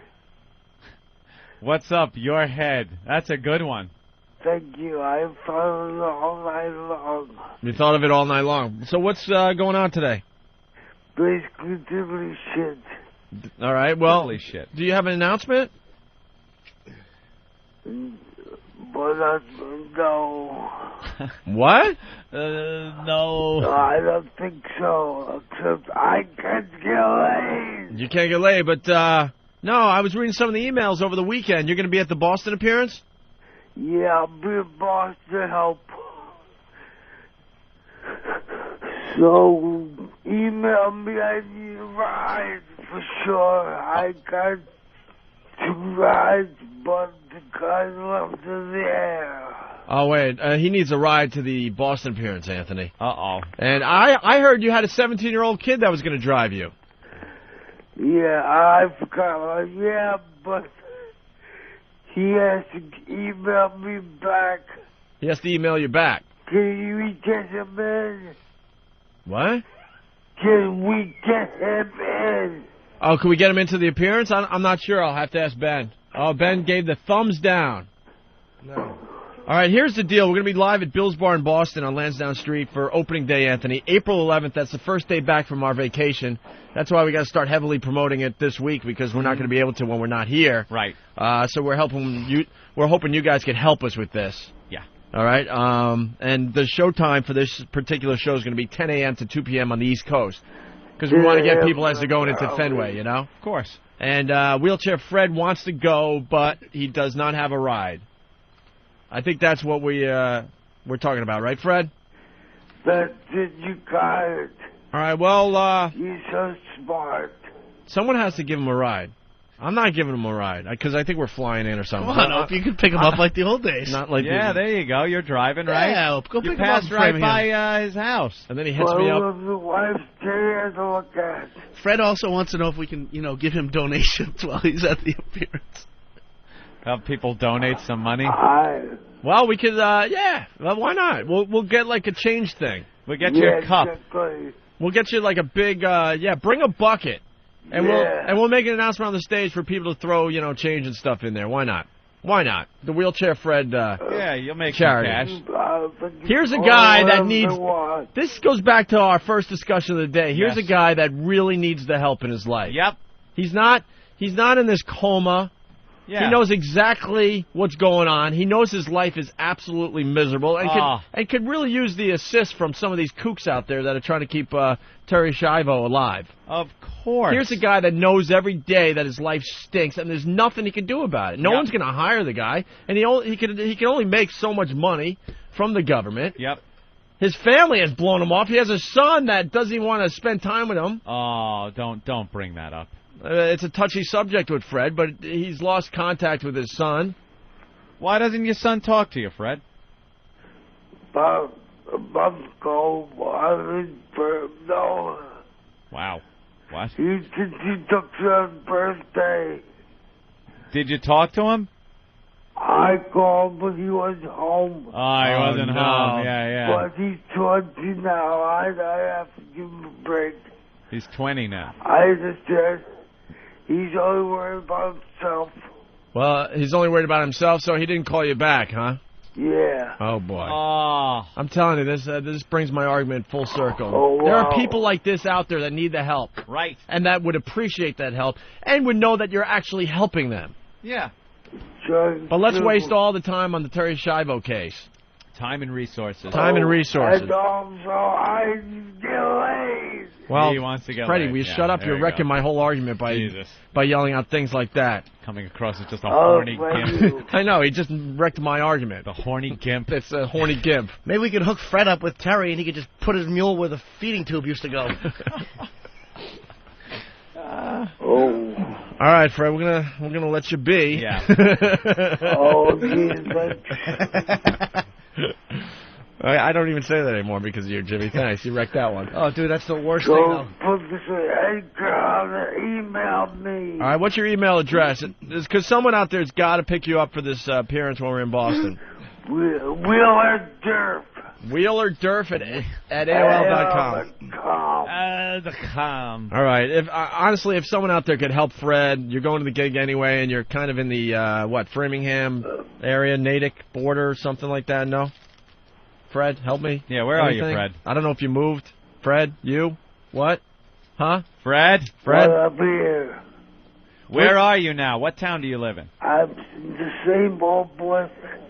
Same place? In Framingham. Framingham. He's in that same place in Framingham. Oh, okay. Hey, Opie, you know where it is. Opie knows where it is. You can go pick him up. Yeah, of course. I don't know where you live anymore, Fred. That was years ago. Well, you stupid, that was and then years ago. You, dude, then I would drop him off, and then he would hit me up for money on his front stoop. Oh. All right, you live in the same apartment. All right. I guess we just look for the deli where you pick up guys to have bang you. Yeah. And then it's only It's just a mere few hundred yards from there, right? If you pick him up, you could go see the dildo in the toolbox at the bathtub. Take pictures. I'm going to stick to dildos for a while. All right, he's going to stick to dildos for a while. Yeah. All right, Fred, we'll see you in Boston when we broadcast live April 11th from 10 a.m. to 2 p.m. East Coast time at Bill's Bar in Boston on Lansdowne Street. We can be able to Bill's Bar. All right, thanks, Fred. I'll catch you later, ciao. Catch you later, ciao. All right, yes, Jimmy. I have to announce this because I almost before we go on vacation. My Boston dates have changed from April 8, 9 because I'll be in L.A. shooting Louis C.K. pilot. So April 29, 30 is when I will be out there performing at the Comedy Connection. That has changed, so your tickets will obviously be honored because there's a lot of tickets sold. So I apologize for the inconvenience. And are we gonna be able to get tickets for the game? Yeah, I want to go see the game. I think so. Yeah. Oh, really? It's starting to shape up to be a pretty big party. Cool. I mean, there a lot of people are already calling Bill's Bar about our appearance. It's going to be nuts. Oh, nice. It's going to be nuts. And I think we're going to stay up there an extra day and do something Tuesday morning. Cool. A little like, post-game hangover type show. All right. Giving out coffee and bagels. And I think, that might even turn into an all-ages show. I'm not sure yet. Okay. Ben's working on the details. Yeah, get some of the young boys up there. So we'll be up there for 2 days, seeing some old faces, some new faces, and hopefully the mayor and his gang will leave us alone. Why would they bother you? Huh? Why would they bother you? You're not doing anything wrong. Kind of he holds a grudge. A little bit of a grudge. A little bit. Mayor. Boston mayor. A little bit. Little bit. Remember we said he was dead? Right. Go ahead, Anthony. What happened? Did you guys get in trouble for that? Mm-hmm. Yeah, a little bit. Mm-hmm. Steve G. from Bethpage. Anthony, you kiss the ass of all these mediocre comics who come in, yet the best thing you could say to a true talent like Rob Halford is okay, shit dick, and not even loud enough to hear him, for him to hear. Real clever. Well, that was out of character for you, Anthony. I must admit. I noticed that you were... Believe me, it was loud enough if the phones worked, first of all, sir. And it's actually funnier that he couldn't really hear it, because it's not funny if a legend like that calls in and you just insult him for no reason. That was the funny part, is that it's kind of like an inside thing for the people. He knew he wouldn't. You know what I mean? That's what's funny about it. This guy's upset because I said, I had nothing to say to Rob Halford, and obviously he's from Long Island, a big Halford fan. He's probably got his mullet, his leather jacket with, Judas Priest written on the back, and I really stepped on his religion here, so I could understand why he's pissed off. Yeah. Well, did he mention that little Jimmy Norton really thought quick on his feet? Because no one knew he was calling in? Yeah, how about that, Steve? Yeah, fella.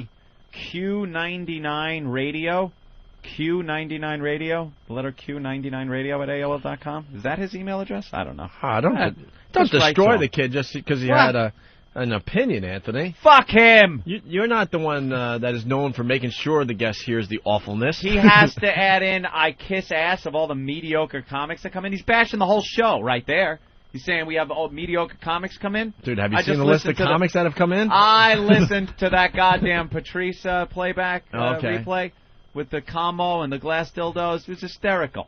Mediocre comic. Shut up! I heard Billy Burr was very, very funny on Friday as well. Billy Burr was great to have in here. He's hysterical. We really enjoyed our time with Bill Burr when he was here Friday. I'm sorry, your shit dick hero didn't hear me.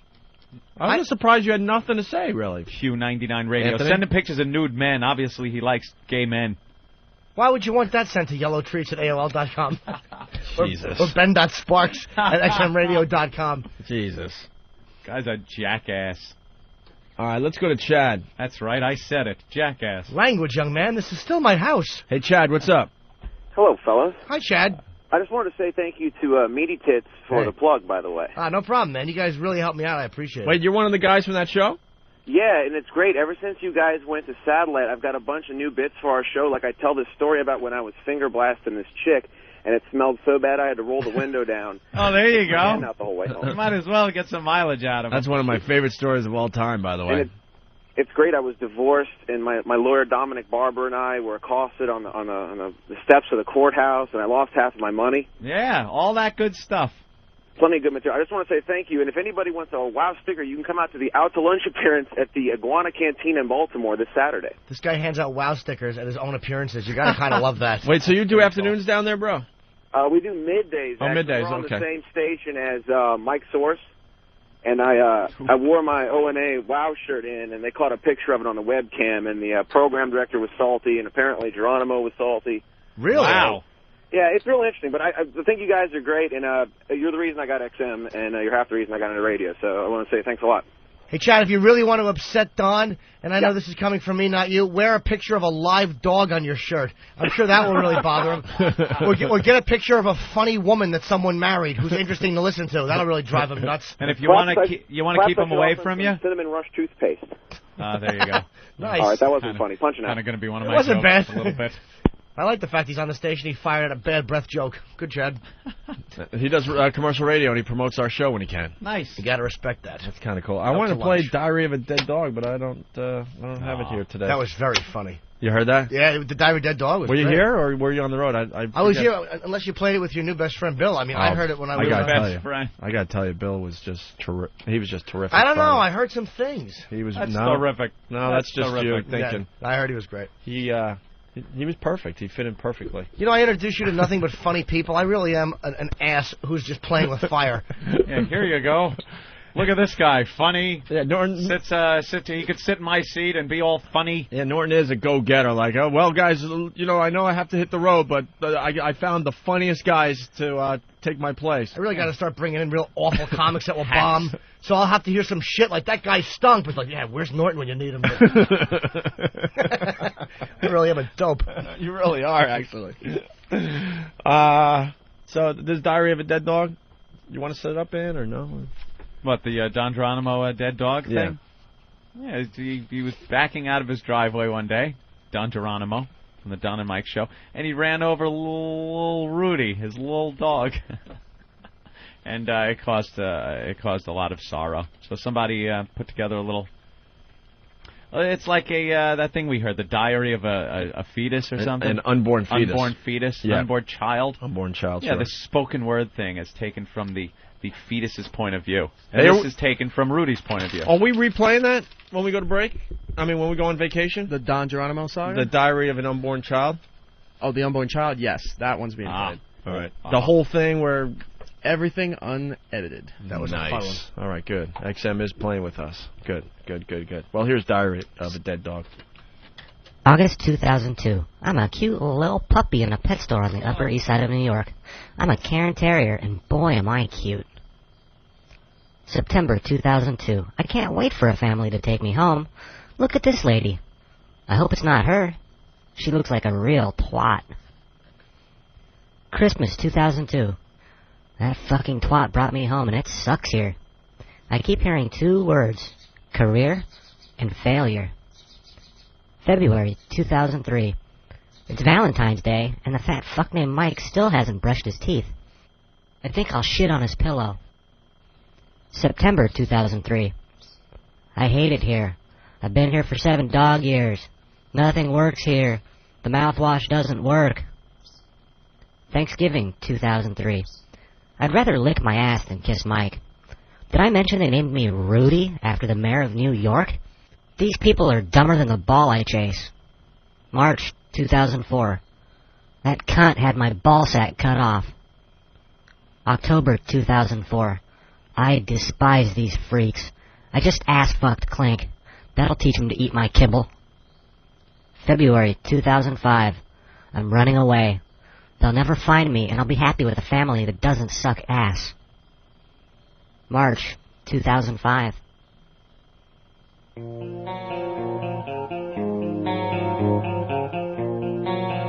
You killed me. You ran me over because you were late for work. You'll burn in hell. I trusted you, you fat fuck.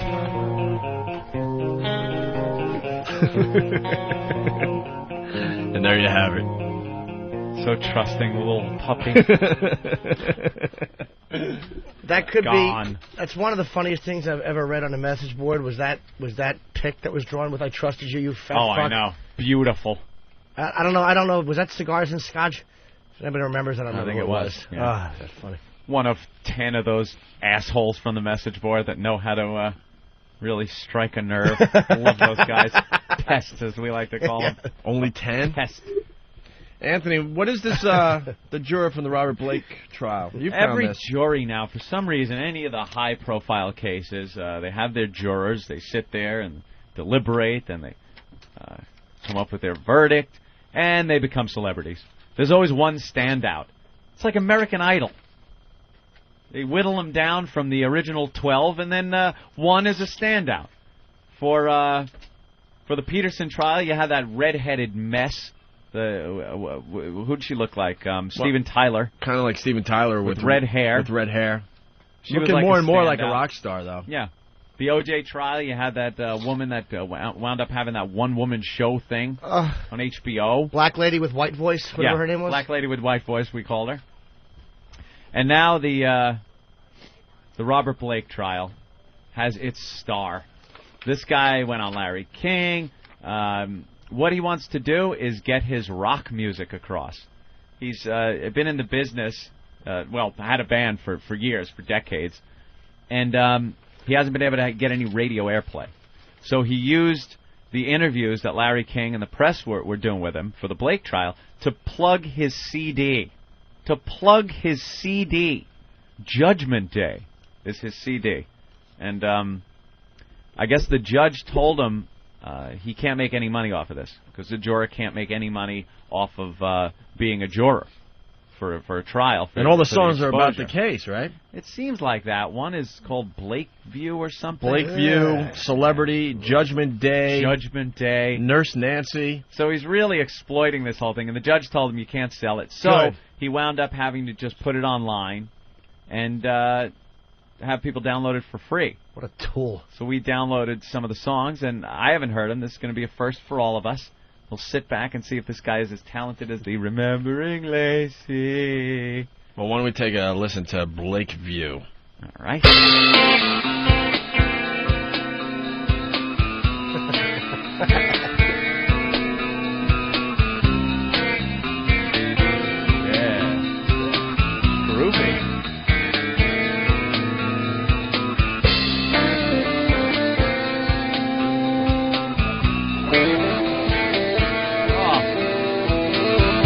You know what that sounds like? That's the cheapest sounding guitar I've ever heard. Awful. That sounds like that band from the movie Sling Blade. You know, when he had his, Dwight Yoakam and his band. Dwight Yoakam had his. You get the fuck out of my house, retard! No, you don't play that goddamn. Play it right. Oh, when he invited his buddies over to play, he is probably one of the best scumbag characters ever in a movie. I know. I have my criticisms of that, though. I didn't think he deserved to die in that movie. They didn't make him bad. Really? No, they didn't make him bad enough to die. He was a scumbag. He was a douche, and he hit the girl once, and then he came back and apologized. But you could tell that was just going to go on and on and on. And God knows what kind of a lunatic he was going to turn that poor kid into. Probably right, but they should have showed him hitting the kid, or he was just a boob. More That might have been pandering a little more. I kind of like the fact that this go-getter saw this guy being a little much to the family and put a blade through his head. I aim to kill you with it. Razor blade. I love that. Gave him a good lawnmower blade to the face. You know, but even if he didn't deserve to die, probably one of the biggest assholes in a movie, though. Just a loudmouth dope. When his friends come by, the guy in the wheelchair, and they're all playing, and it's just that awful song that went over and over. And he throws him out at the end again. Yeah, again. Yeah. Get out of my house. Get the fuck out of my house! And they invite the shit dick to go with them to pick up some beer, and it's wonderful. That is a great movie. It's one of the best acting performances ever, I think, with Billy Bob in that. And this song, by the way, is perfect for the Blake trial, because listening to it makes you wish that you were Bonnie Lee Blakely and taking a bullet in your head. This is horrendous. Well, we haven't even heard the vocals yet. I know, I'm waiting for those to kick in. Let's get the vocals I'm sure they're good.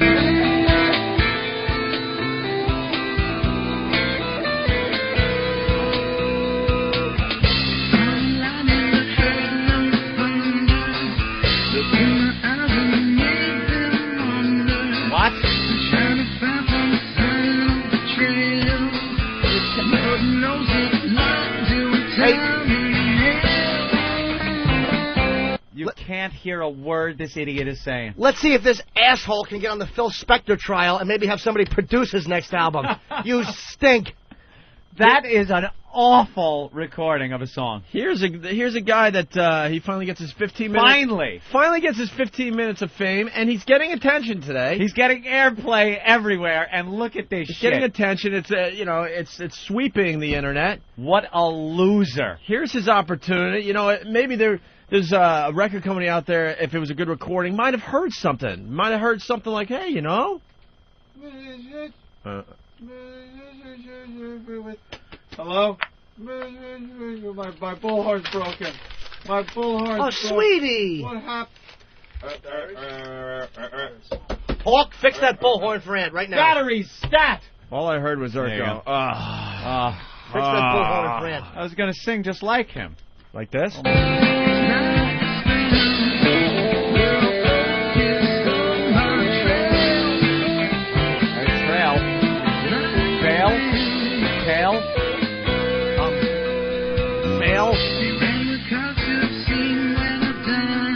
I'm really trying to hear him.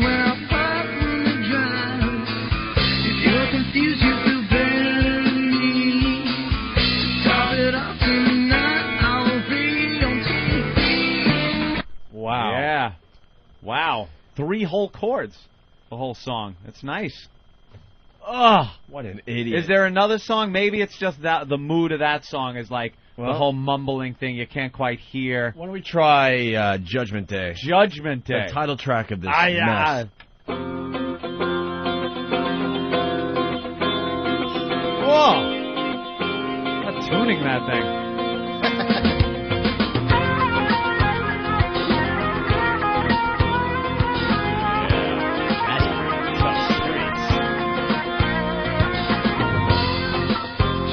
His guitar playing so bad you could hear him counting. Yep. you could hear. Fingers, come on. Yeah, you could just feel that he's counting in his head, trying to get it all in there. All right, here's the vocals. Here he of this goes. mess. Jury is approaching, the skies are turning gray. I think it's time to pray, it's Judgment Day. Courtroom's oversided, the media seems to mad. Find it hard to breathe, my breath comes today.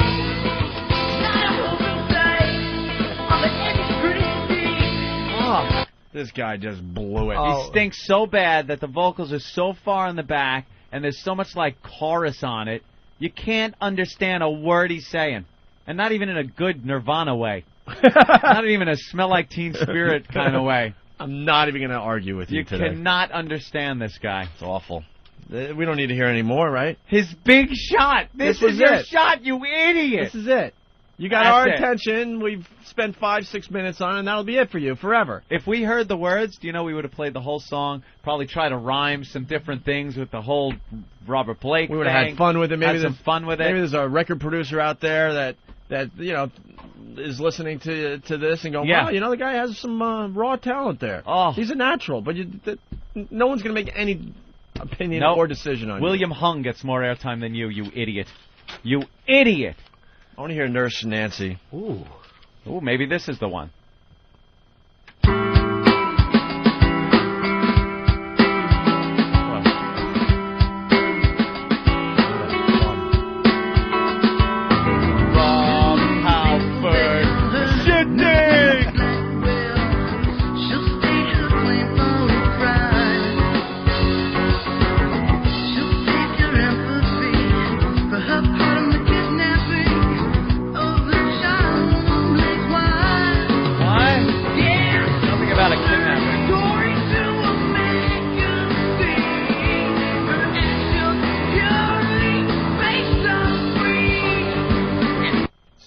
Yeah, he sounds really like trying to do a Kurt thing there, wasn't he? Kurt action there. Wow. I got another suggestion for him. Yeah? Yeah. Well, in the Blow your Nirvana fucking vein. brains out.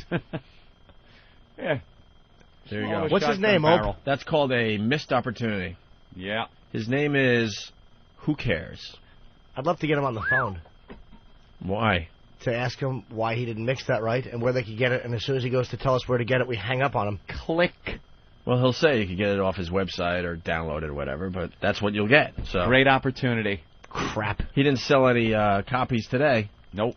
Who's going, wow, you know, no, I don't see it their way. Yeah. You know who's actually moving more product? Pat from Moonachie. I hear Pat from Moonachie is getting demands for his CD. Remember the live show we did St. Patty's Day? We had about 5 CDs, Pat from Moonachie Volume 1, and it was all of his appearances on the show. And he was handing them out. And they went, he was giving them away for free. And he said if anybody wants any, they could email him or go to the whackbag.com and kind of ask for them. And he's been inundated with just huge requests for these. He's printing up, I believe, another 100. Another 100 CDs. Ooh. But he's moving product better than this guy. The CD's awful, though. We kind of tracked through it a little bit, didn't we? Awful. I think FedEx, got it on his website, oavirus.com, for your downloading pleasure. Can I tell this Robert Blake juror, you're going to sell as many copies as the Terry Schiavo Christmas CD. Look, listen to when she drools Silent Night. Oh, man. Yeah, the guy, let's go to Paul in Georgia. Paul, go ahead. Hello, Paul. Paul? I can't hardly hear you. All right. I just wanted to know where this guy got his percussion from, a Casio keyboard or something he bought at Kmart? Yeah, nice. The whole mix was really great. It's the cheapest guitar sound I've ever heard in my life. Yeah, punching out. All right. I can't hear you. And he was the winner of the talent contest between the jurors, I guess. What, they had what? It's just what it seems like every time. Okay, there's always a little vying for who's going to be the head muckety-muck. Yeah, the head muckety-muck, the guy that gets the most press after these things. Yeah. And he was it. He had the opportunity. Speaking of the CD, Anthony, Pat from Moonachie is on the line. Pat? Hey, guys. How's it going this morning? Hey, guys. What's going on, Pat? Not much. Moving my CD. Oh, yeah? How's it going? Oh, wonderful. Actually, I cut things off, and now it's up on A Virus. Oh, wow. You're not sending them out anymore? Yeah, limited edition. oavirus.com. Yeah. Are you signing them, Pat? Oh, the ones I'm sending out, they're all getting signed. Wow. How many have you sent out? Well, I took in all the orders, and I'm going to get them all production this week, and then I'm going to send them out, and I'm going to sign them all. What do you? How many people want the CD? 10, 12, what? No, it's almost 100 now. Almost 100 people want this disc. You should have put them up on eBay or something. You can make some money. Yeah, well, that delivery. I didn't want to screw around. It's technically XM content. Well, actually, it's XM content. Who cares? Get a hold of yourself. For it. Pat, have you seen what they're selling on eBay? No. Oh, like keychains and stuff. Yeah. No, they're XM. They're selling the show on eBay. Bootlegging the show. They're bootlegging the show. It's been up there forever. Just punch Opie and Anthony. Fan of the show, and I don't wanna... punch Opie and Anthony into eBay and check out what they got for sale. Hey, Pat, did you get that girl's phone number? No. I think she took the MiFi and ran. You should have asked for a number. Like 69? Horrible. No, because that was like your only opportunity to make out with a chick, and I figured maybe you'd say, hey, why don't we, go out or something. Could have at least asked. She might have said yes. Yeah, that's true. You were grabbing her tit, her ass, and kissing her. What better opportunity are you going to get to ask a girl if you want to go out again? Yeah, I should have asked her name, too. Do you know what her name was?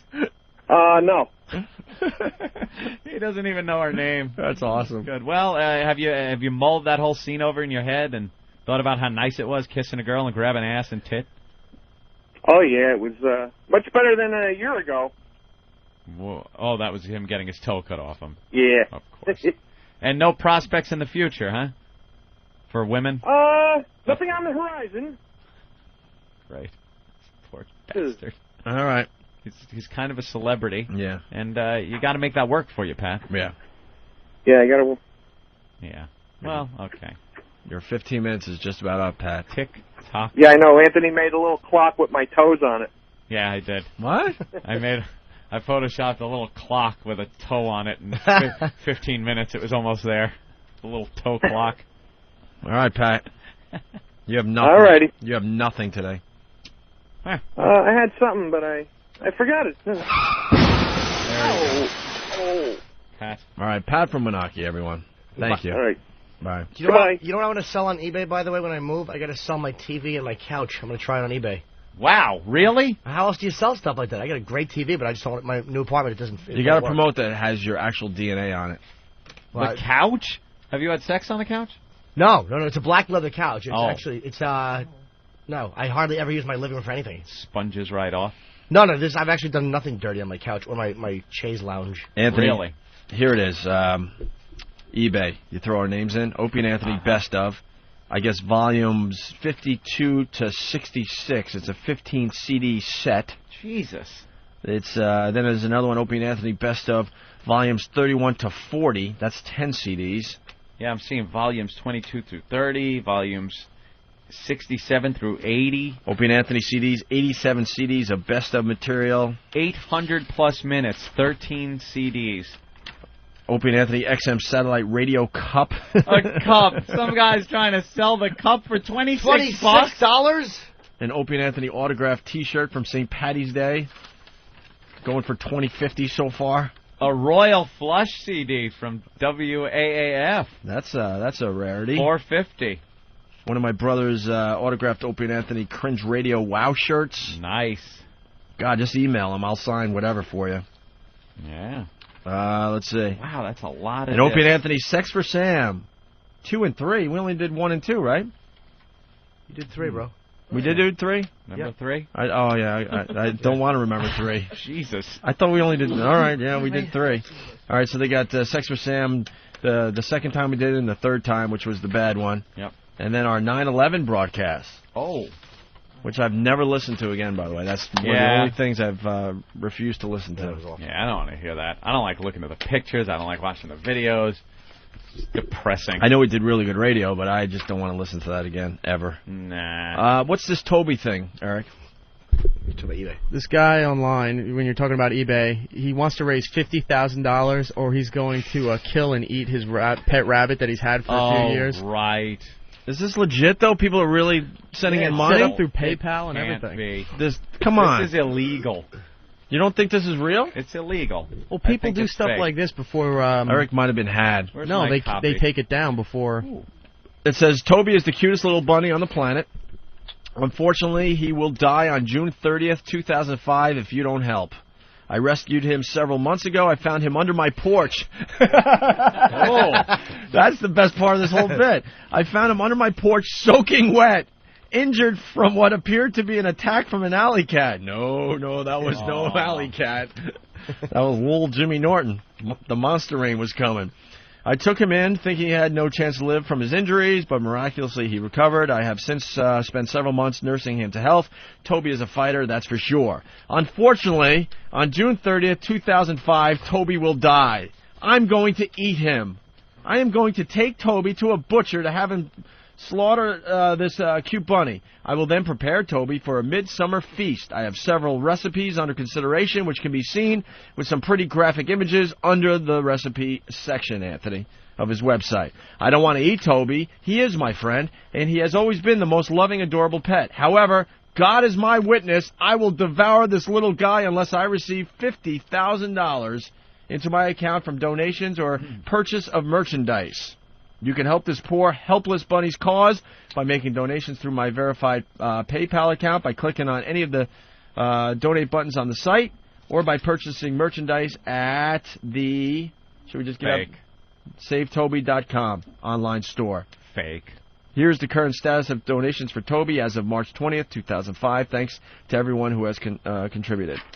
It's up to $19,762. No way. This guy, $50,000. He actually would have had a shot with this if he would have just said $1,000. Yeah. Because you would have had enough people donate $10 or $20. But what a dope! $50,000. They're gonna shut you down. Stupid. Said he has 19,000 though. Ain't no way. No way. You don't think? No. PayPal received so many letters from the PETA and the ASPCA that they stopped donations to his account after he reached 20,000. There really has to be some kind of law. Yeah. About charging. You know, he could eat the rabbit. He could even show it on the web if he wants. But the second you start putting out a ransom like that, it becomes illegal. But it's a bunny. You know, it doesn't matter.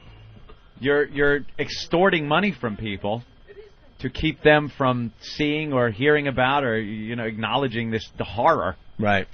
So it's illegal. I'm sure they'll get his name out there, and he'll get enough death threats from animal rights maniacs. All right, as he should. Let's go to Mark real fast. Mark, what's up? Hey, boys, how's it going? Good. Hey, man. What's up, sweet tits? Hi, Mark. Guys, we tried to make a donation on that site, and it stops you. You can buy the merchandise, but you can't make a donation. Why did you want to make a donation? I thought it was a good idea. No way. There's not one of our listeners out there that think this is a good idea. No, listen, we just wanted to see if it was legit. Right. But it won't let you make a direct donation. You have to buy merchandise. All right. All right, thank you, bro. Punch it out. Save Toby. Let's see, Snopes.com, my favorite site, which is it dispels all urban myth. Claim. Fellow threatens to eat his pet rabbit unless $50,000 is donated through his website. Status. False. Origins. At the beginning of February 2005, we began receiving emails from puzzled readers about SaveToby.com, the site alleging to be run by a fellow intent upon killing and eating his pet rabbit unless his demands for $50,000 were met. Bunny lovers everywhere can once again breathe easily. SaveToby.com is a hoax, although the site now lacks a disclaimer.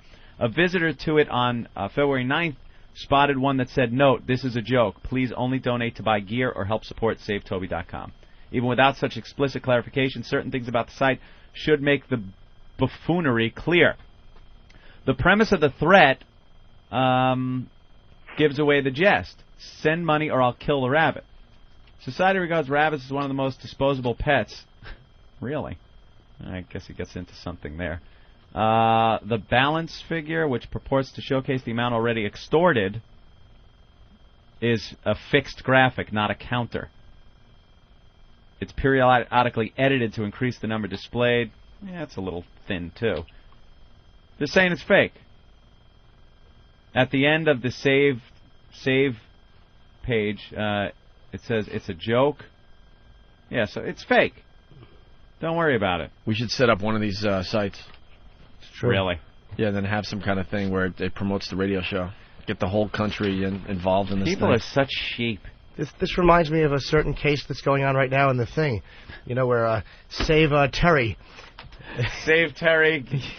Let me keep my money or I'll pull the feeding tube. That's right.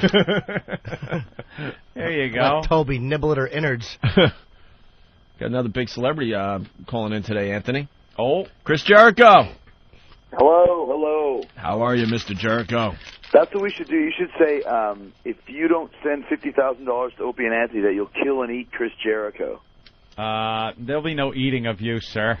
Yeah, that's like creepy on so many levels.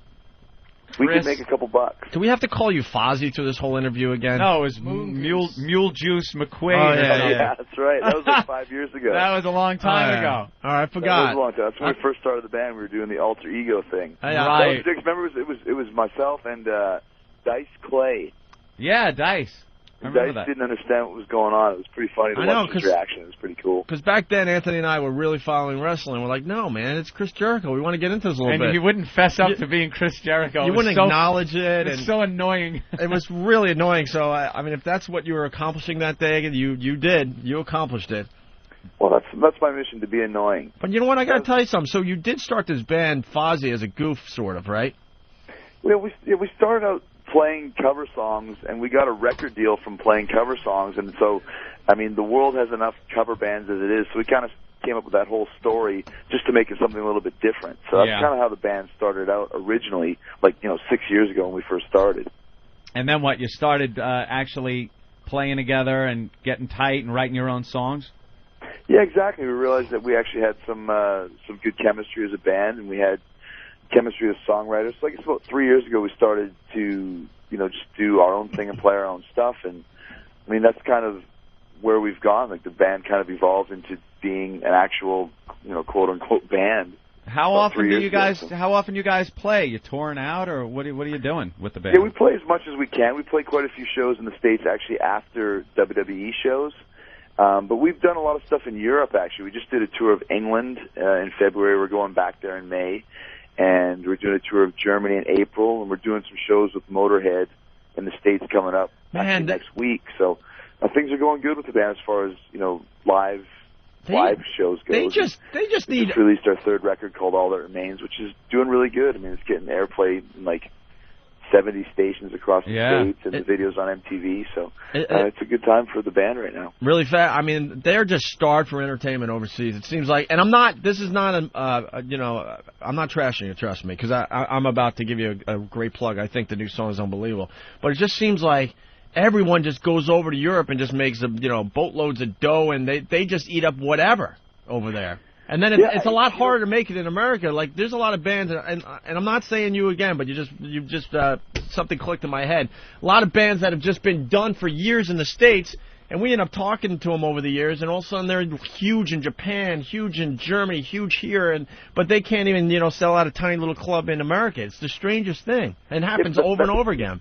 That's not a cut down. I mean, you're totally telling the truth. It seems like, I think because maybe like in America, people are kind of more trend oriented. Whatever's trendy is kind of what people are into. But in Europe, there's not really trends. It's just kind of everything exists over there. Rock and roll and hard rock and metal is still very, very popular in Europe and in the UK and all those countries there. So maybe that has something to do with it. I don't know, because you're right. Like a band like Mr. Big, let's say. Yeah. Had a few hits in the States, and then that was basically it. And when they played in Japan, they do like the Budokan, which is like Madison Square Garden, like 5 nights in a row, selling out all 5 nights. Isn't that amazing? And they come here and play, at the frickin' Tribeca Rock Club in New York City. There's a lot of examples of bands that are doing exactly what you just described too. Hey, are you going to be playing in L.A. with Motorhead in like early April? Yeah, we're playing actually April 1st. We're playing with Motorhead in L.A. You ever play with them before? We never have. I've hung out with Lemmy and done a bunch of stuff with him promotion, but we've never actually played together before. Yeah, Lemmy's a rip. He's the epitome of a rock star. He's like almost 60. Yeah. And he's banging all these like 20-year-old stripper girls, and just drinks every day and sleeps till 5 o'clock in the afternoon. He's definitely the king of rock and roll for sure. Yeah. Lemmy's a rip, man. Well, Chris, so here's where it comes full circle. So the whole Fozzy thing, and we helped promote and stuff, and it wasn't bad. I'm not, it was good for cover stuff, whatever. And then my friend Eddie from Big Brother, the one-legged dude, he's a real good friend. He's a real good friend of ours. He emails me out of nowhere. He's like, dude, I just want to, show you what I've been up to, and it's the video for this song "Enemy" from your band Fozzy. And I'm like, all right, well, I'll check it out because Eddie's a friend of mine, and we sort of know Chris over the years. And so I played the video, and I was blown away by the song and the video. Yeah, cool. Yeah, it's actually pretty fun. Did you see the whole version where Eddie throws himself over the edge of the building? Yeah. Why, they're not playing that version on MTV? The controversial ending. Are you kidding me? Those pussies, man. Let me just explain the video. Eddie is, one-legged Eddie, and he's showing up for work, I guess, because he's in a suit and tie in his wheelchair. And the elevator's busted, so now he has to go up, 15 floors or whatever?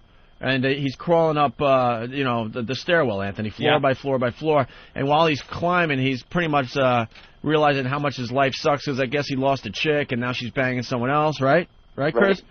And then he decides, screw this, and he goes all the way up to the roof, and then he gets himself to the side of the roof. He reads one last love letter or a picture from her or whatever, and then just throws himself off the roof. He's like, I'm done. Yeah. But that's not the version they're running? Well, no, the controversial ending, you can see, I think it was Jay-Z gets shot in his new video, blood capsules and everything, but, we can't throw an amputee off of a rooftop. Where's the justice in the world? But yet they've cut that ending out. But like you said, the video is getting a great response. And Eddie, may I just say, was an awesome guy. He worked his ass off in this video because he really did have to climb up the stairs just using his hands, and he has only one leg. Dude, he's an animal. He's an animal, though. He moves around faster than you or I do with 2 legs. It's just very natural for him. But so when MTV accepted the video, they wouldn't play the controversial ending, so they edit the ending out, which just kind of doesn't make sense when the video happens. He climbs to the top, and then that's it. Yeah, that's the big payoff, and you don't really see him fall. You just know that he threw himself over the side. That's the payoff to the whole video. That's the whole point, but it's typical MTV. So just the fact that it got on MTV and it's in rotation is cool, but people have been going to, there's this site called iFilm, which is an offshoot of iTunes, right? And they show all the videos there, and the video's number 2 in the rock section because people want to check out the real version, Yeah. But yeah, the controversial ending that MTV does not want you to see. That's seen on iFilm.com. And I didn't know Eddie was a buddy of yours. He's a really good guy, man. really impressed with him. And the thing that was cool is, like, our band, you know, like, we don't have any money. And Eddie came out to do it basically just for you know, for fun and for his resume. And we got him a ticket. And when he got to the airport to pick up his ticket, it wasn't there for some reason. Like, there was a screw up at the airport. So, like, most people would just show up at the airport, not have a ticket, and just say, you know, screw this and go home. But Eddie actually, like, called and stayed at the airport for, like, 2 or 3 hours to make sure that he got the ticket to come to the shoot. Like, just a total professional all across the board. He was a great guy. Yeah, I met him through the radio show, and he's just a good friend of mine to this day. Really just a solid dude, so. Yeah, very genuine, man. He was a pleasure to work with and a pleasure to meet him. So he was the star of the Fozzy video for Enemy. No, but yeah, I mean, congratulations, because I really like the song a lot. I appreciate that, man. Thank you. That's the song that's actually said it's getting airplay all across the states on like 70 different stations. But I mean, you guys know how the radio business works. To get played like on K-Rock in New York or KLS in LA, you got to pay big bucks. So we're not getting played on those stations. We're like the #1 song like in Charlottesville, Virginia, and Peoria, Illinois, and stuff like that. Dude, so you start out on the smaller stations and work your way up, kind of thing. Hang with us. This satellite radio thing is where it's all going, my brother. Well, there you go. And see, I don't know if you guys know this as well, but I'm a satellite radio brother with you guys. Really? I, too, have my own show on the Boneyard, XM41, on Sunday nights at 8 p.m. Eastern, called The Rock of Jericho. I didn't know that. I'll call in the show. Yeah, that's the thing. I taped the show there you go. on a DAC nice and easy. in my hotel room and just send them the show, and then they edit in the songs later on. But you guys are right. I mean, it's so cool to be involved with XM Radio at this point because, and I think in about 3 or 4 years, everybody's going to have an XM radio in their car. Right. I mean, don't you agree? I mean, no, XM radio, as we know it now, is almost going to become obsolete. Yeah, no, we got in nice and early. I mean, in another year or two, it's going to blow everything away. So, hey, and I mean, you can do whatever the hell you want. You can swear, you can, do anything, and you don't have to worry about sponsors and censors, and I mean, it's definitely the way to go. Hey, Chris, what's going on with wrestling in general? We have WrestleMania coming up in just under 2 weeks. That's going to be out in L.A. That's April 3rd. I'm trying to get back into it. There was a time when Ant and I were at WNEW. We knew all the storylines, sometimes better than some of the guys. I mean, we were really obsessed with the whole thing. And I don't know. I mean, you guys are still doing well, but it just doesn't seem like you're doing as well as 5-6 years ago. Well, let me ask you guys a question. Being ex-avid wrestling fans, what was the reason that you got out of wrestling? I liked when Vince just didn't give a shit, man, and all these groups came forward, and he was like, well, screw you, I'm still going to be politically incorrect and things like that. It just seems to me that he started listening to a lot of the advertisers and a lot of these special interest groups just a little too much, because some of the stuff you guys got away with was just crazy. It was crazy, yeah, at the time, I think a lot of it had to do with the whole Janet Jackson thing, Boobgate or whatever they called it last year at the Super Bowl, because after that, the FCC was cracking down huge, and Vince, he kind of played their game and didn't want to take the heat for it. So we did really get toned down, and we were toning down anyways, but after the Super Bowl last year, kind of lost, we weren't even allowed to say, like hell or ass in the first hour of the show, and that's how cookie cutter we got for a while. Yeah, see, that's what I noticed all those changes. They were kind of started subtly at first, but I don't know. Man, the old days where, I don't know, you're beating the crap out of the old wrestler there, and she's making out, and she was pregnant and having... yeah, she was pregnant with a hand. Yeah, she was having about that one. She was having whose love child? I forgot the storyline at the Mark time. Mark Henry, the big black. Oh, yeah. I love the ridiculous storylines. They were great. They just kept you really into what was going on. Yeah, wrestling goes after the whole, like I said, after Boobgate, impregnating 80-year-old ladies and having them give birth to hands just wasn't apropos to the censors anymore. It goes in phases too. It goes in waves. Wrestling, the popularity. It goes up and down a little bit, but yeah, it always seems to come back. And I'm sure Vince will figure something out. Yeah, it's not like you guys are hurting that bad. I just noticed a drop off as far as my viewing habits go. That's all. Well, that happened. I mean, yeah, it definitely was very, very popular, kind of, late 99 or late 90s, early 2000. Then we kind of suffered a little bit of a dip, and that's kind of coming back up right now. It always does around WrestleMania time, like I said. The people come back, check it out, because there's always a buzz about WrestleMania. It's like the Super Bowl of wrestling, and so hopefully we can continue on along that way. Because like you said, even though business is down, it's still huge business. Oh, but yeah, yeah. Instead of playing in front of 8,000 people, we do in front of 5,000 or something along those lines. So. Right. So what do you do? Like you said, it definitely comes in waves and in cycles. It's always been that way since I started in 1990. So we just have to ride the wave out until something catches on with the general public to bring up the awareness all over again. And what are you doing for WrestleMania this year?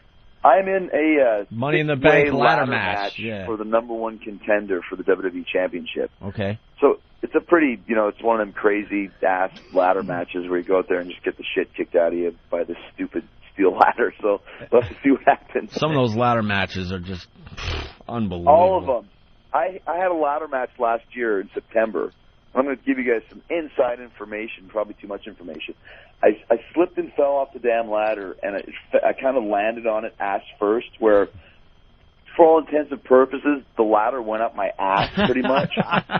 And, not exactly the best feeling. And 6 months later, it still hurts me to sit. So I had to go to the doctor last week, and he said I'm having problems with my coccyx bone. Have you guys ever heard of this? It's like the tailbone, right? The coccyx. That's the end of your spine, right? The end of the tailbone. It's this little frickin' bone at the very end, about half an inch long, called the coccyx.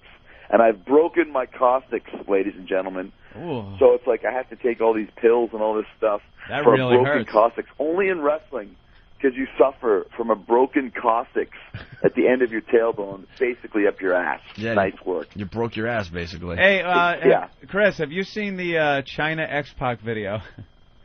You know what, man? I have not watched it. I can't bring myself to see it. Even for like a car crash mentality, I just don't know who had a bigger penis. Was it China or was it X-Pac? Yeah, exactly, man. We were watching that one day in here, and wow, there's something going on down there. It's nice. Is it bad? Yes, it's bad. There's something going on down there. It's as big as your thumb. Oh man, it's like I've seen her on Surreal Life, and she's really fallen, man. And it's just I couldn't bring myself to look at that sex tape. I mean, there's certain things I don't want to see two wildebeests having sex either. It's not something that really appeals to me. Well, the Surreal Life makes it look like China's a raging alcoholic, too.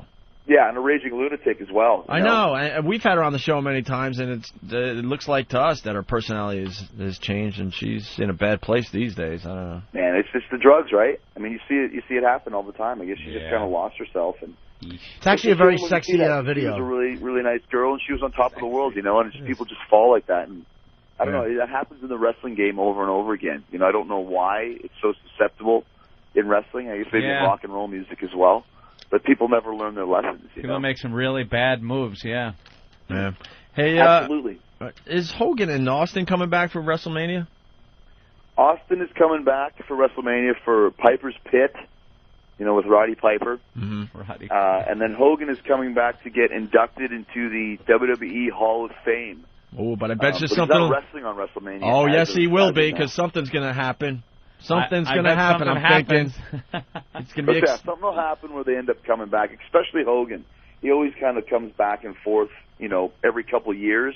Yeah. He hasn't been around for a while, so I bet you he's begging to come back. Know why he hasn't been out there on the road in the last few years? No, he hasn't. He worked with us back in I know. 2002. Chris, so I it's been know. about 3 years. I know the answer, though. He wants to keep tabs on that hot daughter of his.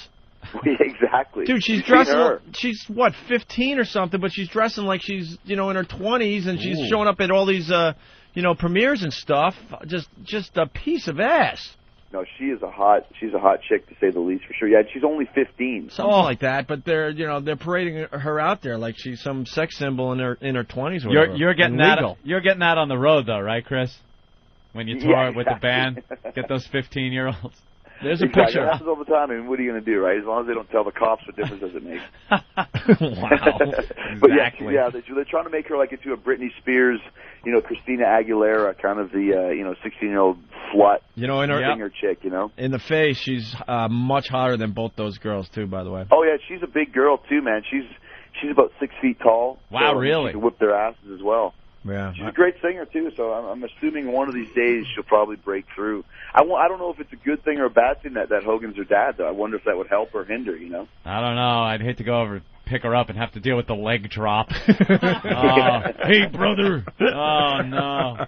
What did you do to my daughter? Like some of the guys from the Backstreet Boys are calling his house asking for her, and he's like, "Listen, brother, she's 15. don't call back anymore. She's trouble. Yeah, but she shouldn't dress like she Oh, dresses. my God. We're looking at another shot of her. She's really How you supposed not to wearing know? much.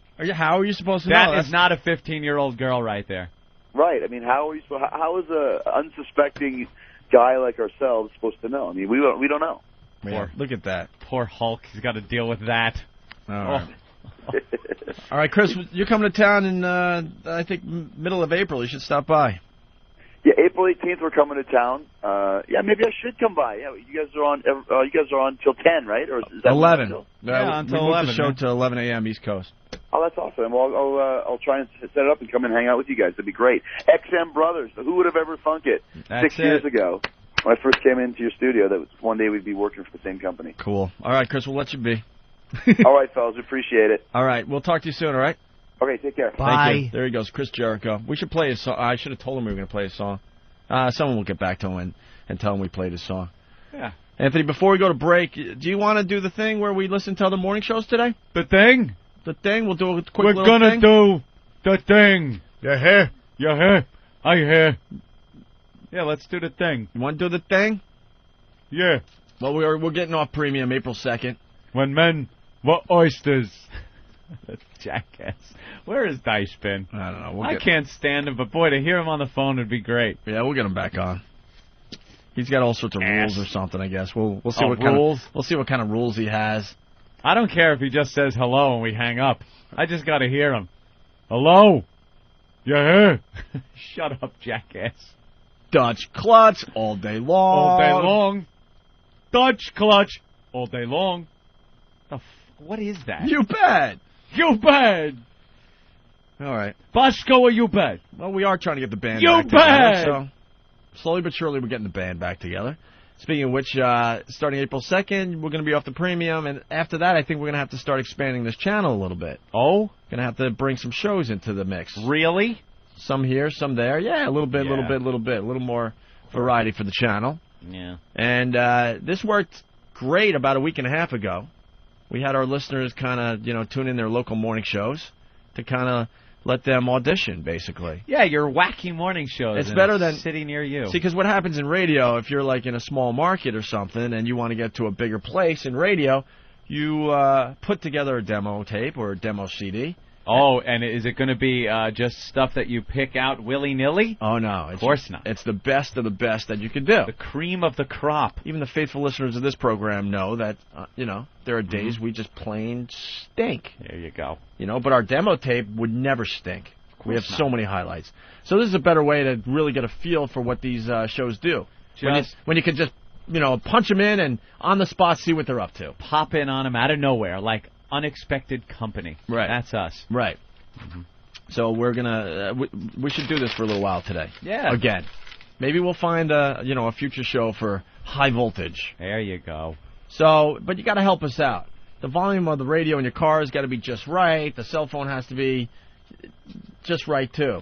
Yeah. Don't hold it right next to the speaker. Turn the volume up to the right amount. You guys got to kind of think a little bit. Yeah, think. Try it out a little bit as we're in break to, make sure it seems right to you, okay? Yeah. Like if your windows are down, you might want to roll up the windows, That's a good one. Because this bit works nicely if you guys cooperate for us and help us out, okay? Exactly.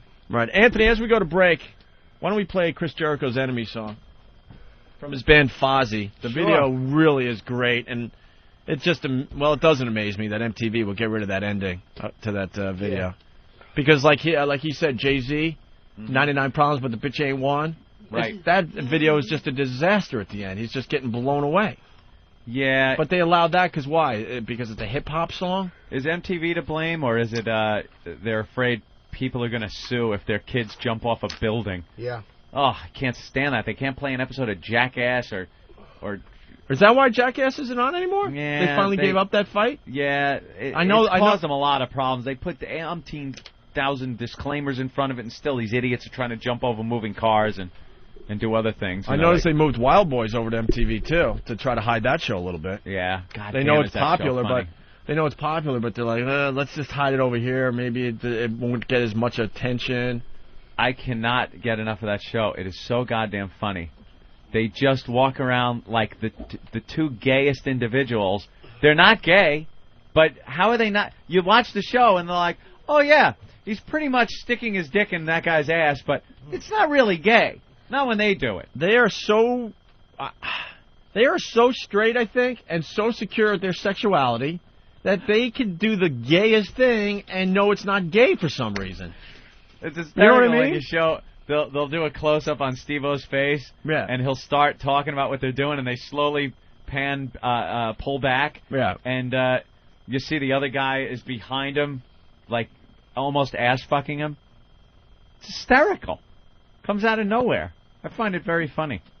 All right, but anyway, so Wild Boys is now on MTV too. The box set just came out. It's pretty good. The extras are pretty good. Yeah. Some of the outtakes are all right. Yeah. So, all right, here's Fozzy, Enemy, as we go to break, and when we come back, we'll check out some morning shows from around the country. Okay? Rock.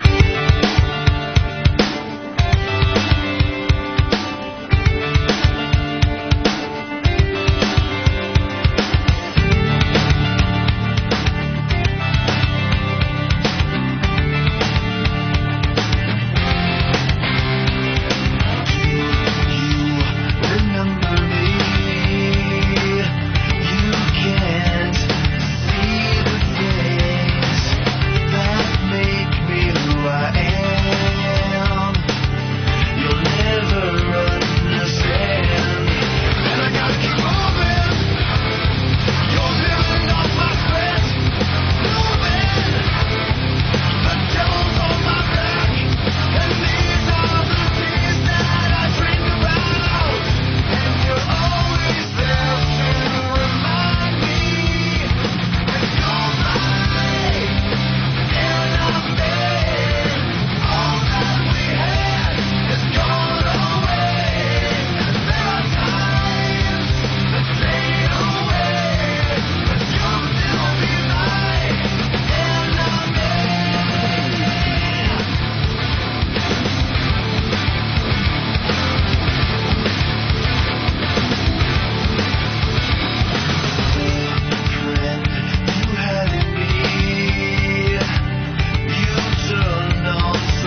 XM 202. Give me fuel, give me fire, give me double time.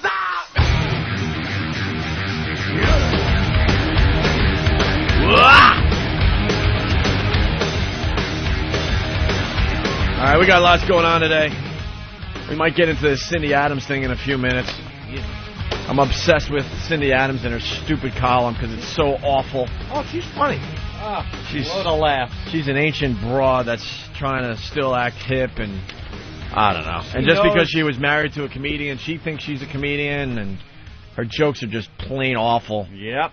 And then I'm learning that Anthony's couch is going to be here sometime in May. It's like May or something. I'm telling everybody because I know Jimmy's got to get a new couch, and it just takes forever to get a couch. Of course, you know I lost my last couch To the booger. To a booger. To a snotting incident. Had a booger incident that was had guests over the house with children, and I was sitting on the couch, and a little boy was sitting with his father, and the boy dug his finger in his nose and pulled out a booger, I guess, and wiped it on the couch. Wiped it like in between the cushions or something.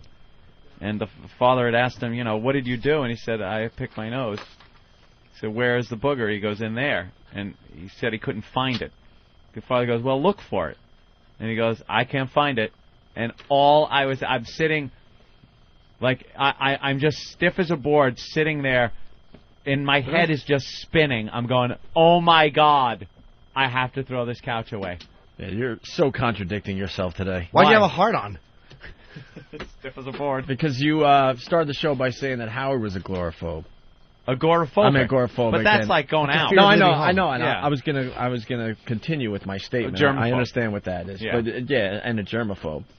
Yeah, no, it has nothing to do with germs. I don't get it's not a germ thing with me. Dude, it's not a germ thing. It's I don't one have a lousy germ thing. booger. It's a booger. If you really examined what else was going on with that couch, you'd be horrified. No, snot. Dry skin and snot strikes a nerve with me that is only surpassed by shit.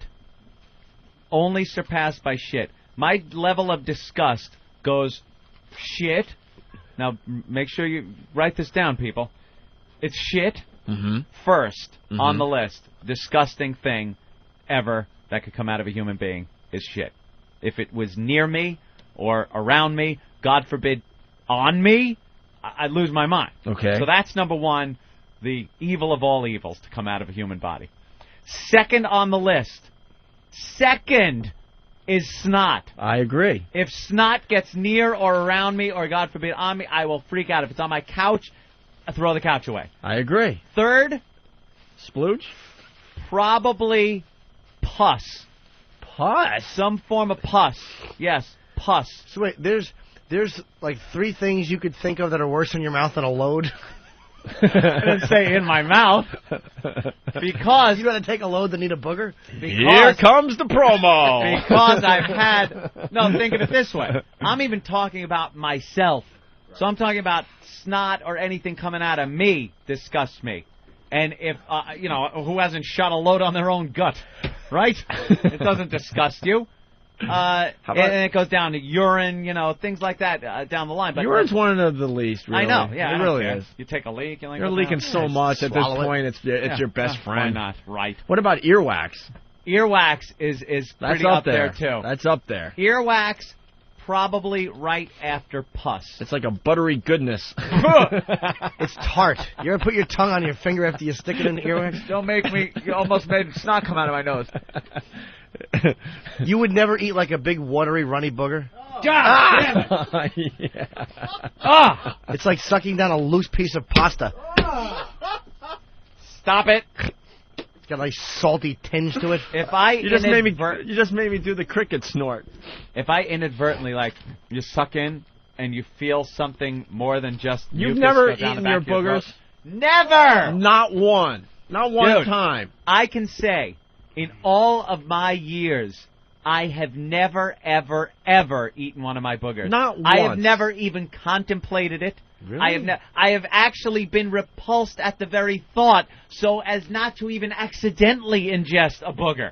I have never, ever, ever eaten a booger. You never yanked one of them off a little hair in the nose, one of those little fat ones? Oh, those are wonderful. No, Sure. and if I'm picking at something I can't even look at it. I have to get it away and off of me and cleanse my hand immediately. It has to go. And when I used to work on the job and see those construction workers plug off one nostril with the thumb and go, the snot rocket. And a snot rocket. Those things rock. It would disturb me for hours, and I couldn't eat my lunch. Bill Madden taught me the snot rocket when I was back in like junior high. We were playing basketball. He's like, and I needed a tissue. He's like, screw that. Just do what I do. Right on the sideline. He didn't care. Right on the cheerleaders if they were too close. If I blow my nose, I have to have a mirror right there too, so I can make sure there's nothing hanging, and I have to like make like these things out of the toilet paper or tissues that I could shove up my nose and twist around and pull out like rubber bands and make sure every bit of it's gone. You know what you do? You wrap the toilet paper around the finger, and then you put the finger in, and you can dig and pick and scrape with your nail. Yeah, but under sometimes the paper. it pushes it up. I found what's better is a loosely packed little twist of toilet paper.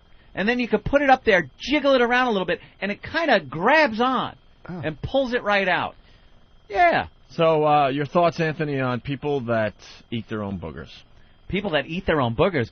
These are not people that you want living in your neighborhood. Do you want this as your neighbor, your friend, the person sitting next to you at church?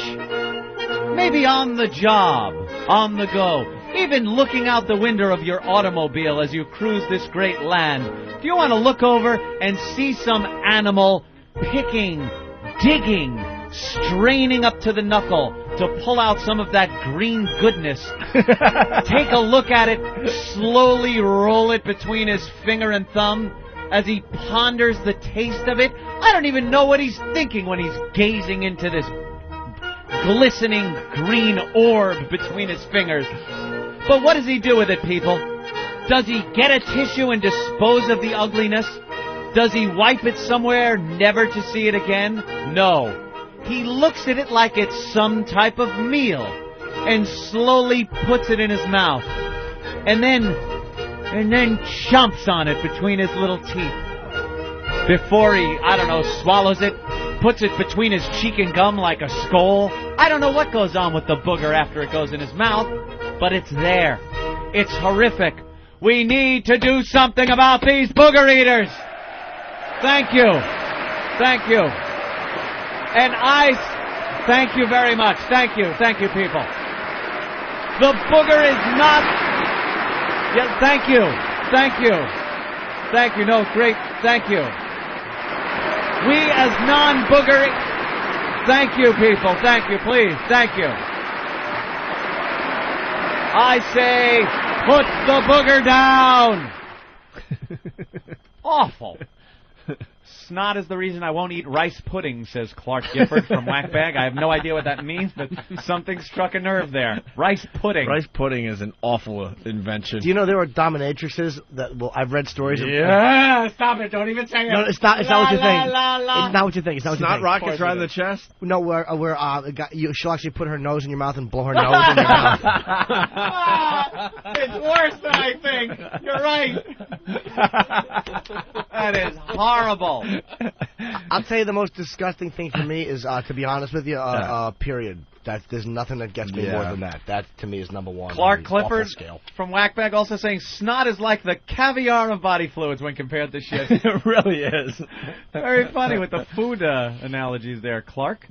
Yeah, that can't... You don't enjoy the buttery goodness of the earwax? No. Earwax must also be cleaned out with a rolled up piece of tissue. He's a Q-tip. Q-tips freak me out. They're too small. I don't know what they're doing. So how do you clean your ears? I take a piece of tissue paper and roll it up, stick it in there, and like that, and then pull it out, and that's just as good. Because I don't know, they're too hard at the tip sometimes, and they're small. You never know how far to stick them in. Yes, if you stick toilet paper in, it'll crunch back if you go too far. There's no safety spring on a... Yes, sir? I now know the problem with his headphones. It's his ears. He's got a wax buildup that's about 4 inches thick. What? No. You got to scrape it out of there with a little... I scrape it out really good with the tissue. I love looking at that yellow on the Q-tip. Oh, yeah. Actually, I wind it around like a corkscrew in there. When I forget to clean my ears for a while and I go in for some goodness and it comes out, it'll skeeve me out. Extra crunchy. Oh Jif. my God! I didn't know I was lying on peanut butter all night long. It's just. Should I make a peanut butter and jelly sandwich with this? You know how you know your ears are filthy? Like when you scrape it, it's not yellow, but it's a brownish yellow, and it's actually up off the Q-tip. Almost, it's not just on the Q-tip. It's like you pulled a physical piece of something out. Like your Q-tip is wearing a hat. Oh, God, is that disgusting? Earwax is not a hat. It's like a scab or something. Yeah, exactly. You know, this is something that freaks me out. I've been a cop now 13 years. Yeah. And I've worked all over the city. There's not one police station in this city that I have not gone into and walked into a urinal that there's not boogers on the wall. Oh, the people picking and wiping? I don't know if it's one cop that just goes around the whole city and picks his nose and wipes the booger on the wall, but there's not one urinal in the whole city. You ever lean forward and lick that wall? Yeah! Wow! Why not? And then they try and, sometimes they try and see how far up on the wall they can get it. And the prisoners do that with shit, too. They'll monkeys throwing their crap around. Right. I've seen the cells where they'll I guess they'll do the finger in the ass or something, and they try and see how far they can get it up on the wall. Up on the wall. That's great. A little contest for them. Jimmy, to did you try that when you were time? downtown in the I hated Tombs? it. I tell you, that made me a better citizen. I'll never get arrested again. Never get arrested, see? They taught you a lesson. One night was all it took. Brutal. Oh, it was awful. God, that's disgusting.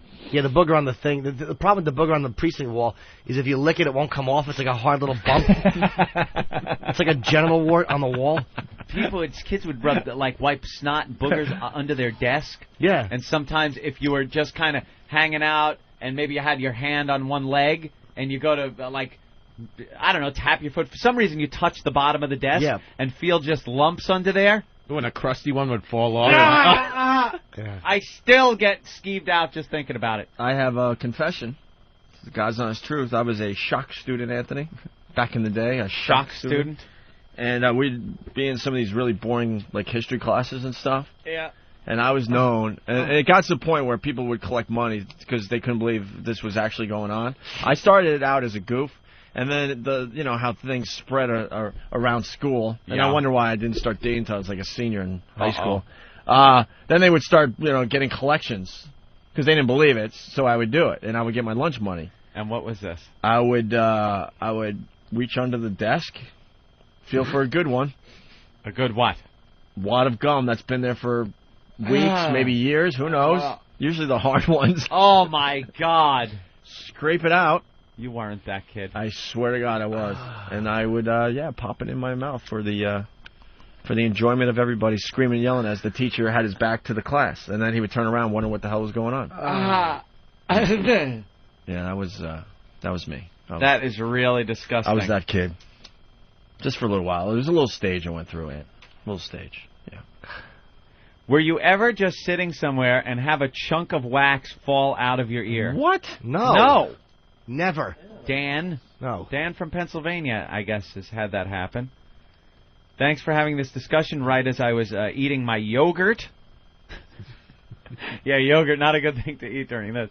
Sometimes if I'm sitting there and eating something and maybe it's got oregano in it and the oregano kind of looks snotty, I have to take it out of the plate and hide it. Really? Oregano doesn't bother me. No, anything booger-like even.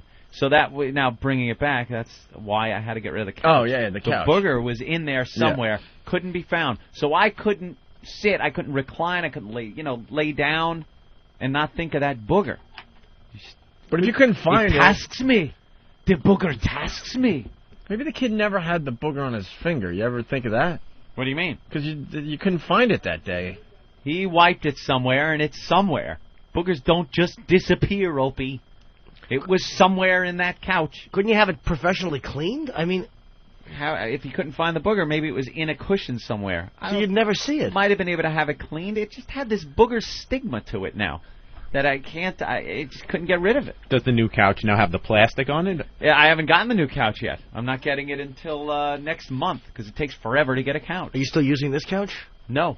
Where is it? We have no couch in our... I sit on a desk. Why didn't like you just keep the old booger couch until you got the new couch? Oh, no. Just throw a sheet or something over it to work. Booger couch hauled away as trash. Why didn't you put a sheet over it and just use it until that thing came? And what's a sheet going to do? What kind of booger protective qualities does a sheet have, Jimmy, that I don't know about? Are you kidding me? Yeah. What kind of a booger shield does a sheet have? You didn't drop anthrax in your couch. It's just a yummy snack. It was the... And you should have put the couch up on eBay. Someone would have bought the Anthony Booger couch. I did not want that couch in the house anymore. It had to go. You know how many other places he touched in your apartment with boogers on his fingers in your house? Exactly. And we were going around for about 2 days spraying Windex and Formula 405 and everything else on the walls and lights. And because they run around with, like they eat, and then they have their greasy little hands and they touch everything. Yep. I saw my beautiful big screen television, and I've seen big screen TVs at people's houses that have kids. It is just a mess of smeared little kid hands all over the place. And I looked at my TV one day, and the sun was hitting the screen right, and I just saw this little handprint whack right on my screen, and I'm like, God damn it! Threw the TV away? No, because it wasn't booger. It was a TV. And TVs aren't known for their absorbing qualities like a couch. And hopefully you don't lay on it. And I don't lay on it. I just watch it. So I had it, but I had to, with Windex and get that all cleaned off. And I was just like, God, how do people have these little things running around their house? Like Blair Witch, little handprints on the walls. Turn around. Stand in the corner. I'm going to kill them. You're a lunatic. I'm not a lunatic. I'm a child hater. Something is going on in that head of yours. Yeah. No, I need things my way. The end of your life is going to be spent in the Desert Inn in Vegas and the entire top floor having ice cream made especially for you. What's wrong with a life like that? The maids would have to touch things with a certain amount of tissues. They couldn't open a can without 5 or 6 tissues. Someday, have you been on the road with this guy? He's already take charge kind of guy. Anthony's already changing into him on the road. What? We see Anthony get his baggage, usually at the airport of the city we're staying in, and then we kind of, if we're lucky, we get to see him for the broadcast. And the rest of the broadcast, he's in his hotel room with the shades down. And let me ask you, would you do this? And this is not even as gross as it sounds, but like in a public toilet, when you lift the lid, would you ever scrape your finger under some of the brown stuff under the toilet lid? Oh, God! And just sniff your finger? Stop it. You know the crud that builds up on a public toilet, though, right? Or any toilet. Yes, I'm fully aware of this crud. You know that kid took one of those boogers and put it right on your pillow. Stop it! Oh, he did. He was bouncing all over. Anthony. Can't say your name. He's too small. Anthony. Little dirty. Probably touched his little pee. Like, because kids pee and they touch their helmets. Probably touched your pillow. The pillow. The pillow. All right, now you're treading on a different area. Or he scratched his little childish bum. Oh! Put his Stop it! You know how they scratch like their a ass? baby chimp? Yeah. They're just always touching and wiping. Itch it and then touch Uncle Anthony's pillows. And how old is the kid? I guess they're like 17. 17. Well, the kid is wiping his own ass, and a 7-year-old's not doing a good job with that. So you got to think there's like microscopic, fecal matter on his fingers. Disinfected the house. Disinfected. And if all else fails, I'll be moving soon anyway. Did they use your soap? I'm looking for... I know I just moved in, but I really am looking to move. Why do you want to move? Is there a booger in the garage somewhere? What's the matter with you? He wants to move because he realized people were actually in this house. So his new goal is to find a house where it's going to be perfectly safe from pristine. He's looking for new construction. Yeah. And nobody will ever visit me. Yeah, I won't let anyone in this house. I can't wait for the day that Anthony shows up in a bubble costume.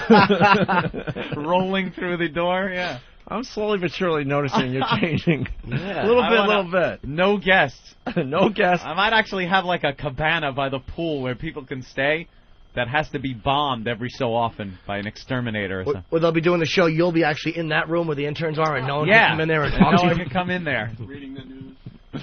I don't think I'm that You have to put crazy. those big gloves on and reach through the wall to read the you newspaper. can have like when you work with nuclear stuff. That's how Anthony will be reading the papers before the show. Yeah, I have to reach into the studio here and grab this and go with my big bulky.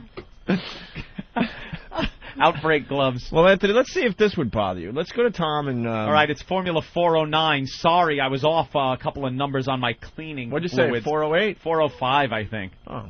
Yeah. Well, the difference is 405 probably does nothing for booger or fecal removal. That's right. 409 is the stuff you needed. Let's say hi to Tom. He's on the Cape. Cape Cod, that is. Tom? Yes.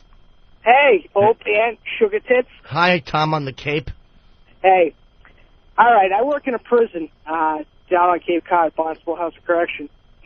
And we have a child molester there.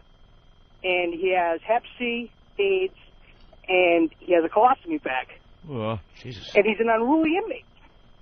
So, you know, every now and again when he gets a little fuss up, he starts throwing his stuff around. They have to bring the move team in. So they bring the move team in this one time, and instead of cuffing up and being escorted down a seg like a nice little lad, he decides to spray us all with it.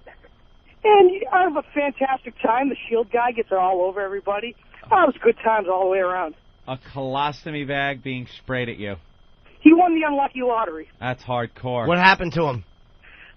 Well, let's just say he fell down. Good. And he broke stuff. So, you know. He broke stuff.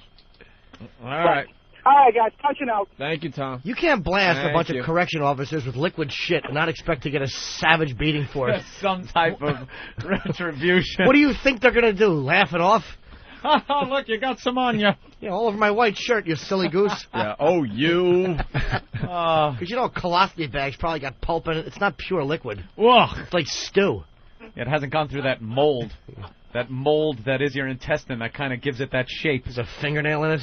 Let's go to Fan Dick. Fan Dick. Hey, what's up, boys? How are you, Fan Dick? Can hardly hear you, but you know that. Yeah, I had Paul and Ron on, but it's 10 o'clock now, man. You're heading into the midday, so the show just ended. Oh, right. The morning shows are only on till 10. Yeah, we kind of screwed up the bid, I think. Damn. Well, maybe we could do it from...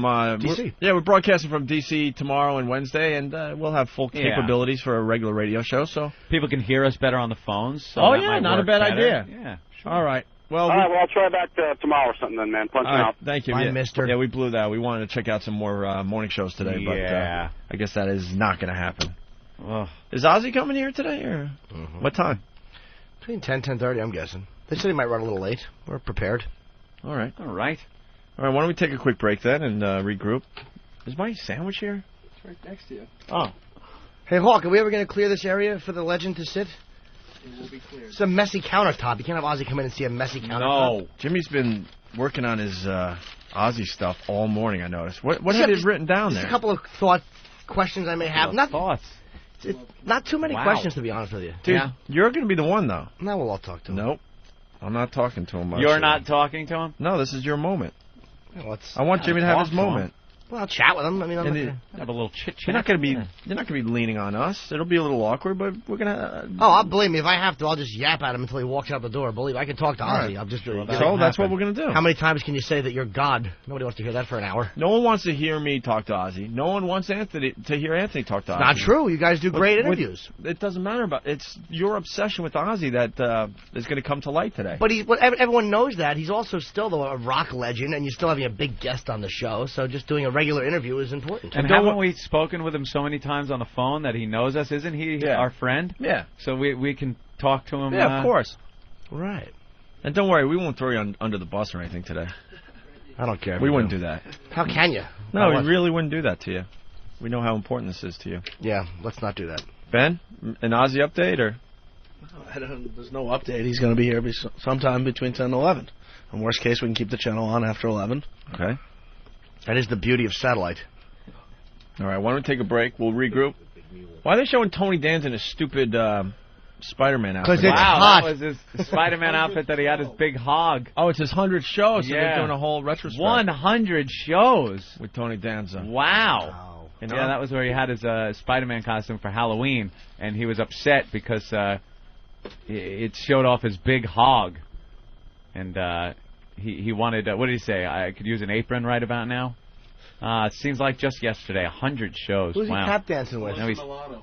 Wow, there's a great... Oh, his little girl there. Oh, this must have been fun. I wish I would have seen this one live. All right, it's time to regroup.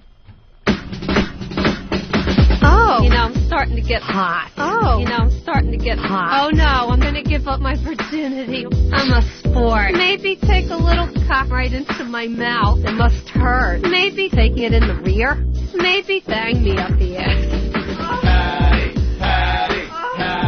That's what they call me. She's a freak. That's what they call me.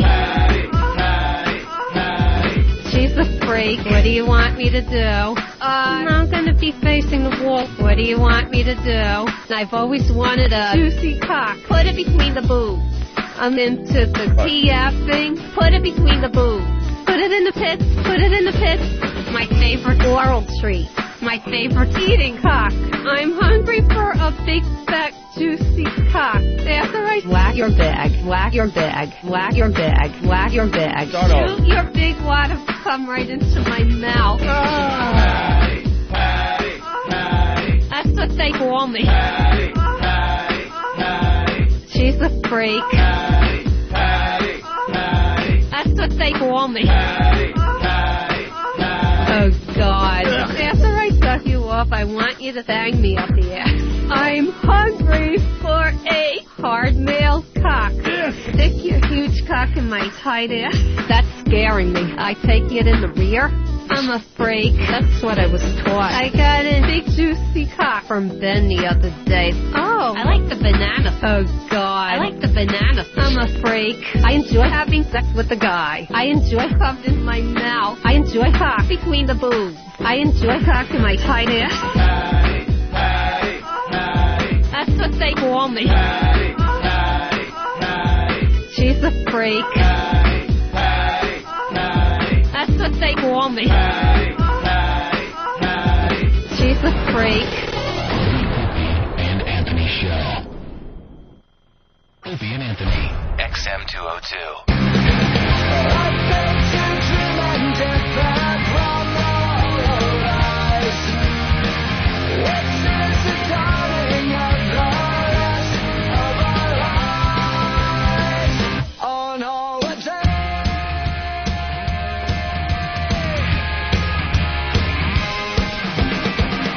No, we'll let you suffer. Come on. You've made others suffer. We're out of break. Go ahead. Do the big we're back thing with your mouth full of egg whites and bagel. I'm not trying to do that. I'm trying not to do that. Oh, really? Yeah, now I like to have it like we're just back. Oh. All right. We're just back then. Ooh, that looks tasty. What is that, an everything bagel with egg white on it? Yeah. That other thing, it's like a crutch, and that's what it's called in the radio business. A crutch. When you come back and do say the same exact thing every time. Right. It's called a crutch. How's that bagel? It looks good. So now instead we just come back, and I'm in the middle of eating, and you're reading us some feedback, and Norton is preparing for his Ozzy interview. I'm going to have a burger on the train. Oh, that's always a mistake. Yeah. I had one of those burgers, and it was like pieces of hoof were in it or something. It wasn't quite all just beefy. What are you guys planning on not talking when Ozzy's here and just letting me talk? No. Okay. Hang out. We wouldn't try. do it. No, but we want to. I don't know. I think it's interesting. You know, you're so obsessed with the guy. It'd be interesting to listen in. I mean, we'll help you. Obviously, we don't want to get you all freaked out. It's not obsessive. I mean, I guess maybe it is. It's not like I never showed up at his house. Huh? I've never showed up at his house. And try to steal one of his kids. Now, Ozzy. Yeah, no, I don't. I got the stuff. We're going to work on this. Ozzy. Oh, yeah. What are you doing here? A Terry Schiavo Photoshop contest on cringehumor.net. Oh, my God. All right. There's only one picture of her with that, like, looking like she's straining to hear something, but she's not. You could Photoshop the hell out of that. Put her in weird, various situations. You can almost hear her going, huh? Yeah, huh? Yeah. I would, if I just a quick idea, I would take that picture, put her under the ocean with a fish hook and a worm on it, and her swimming up to it. Just ready to... That's funny. Ready to get hooked. People enjoy the Patty promo. It's awesome. That was Drew Boogie put that together. Very good one.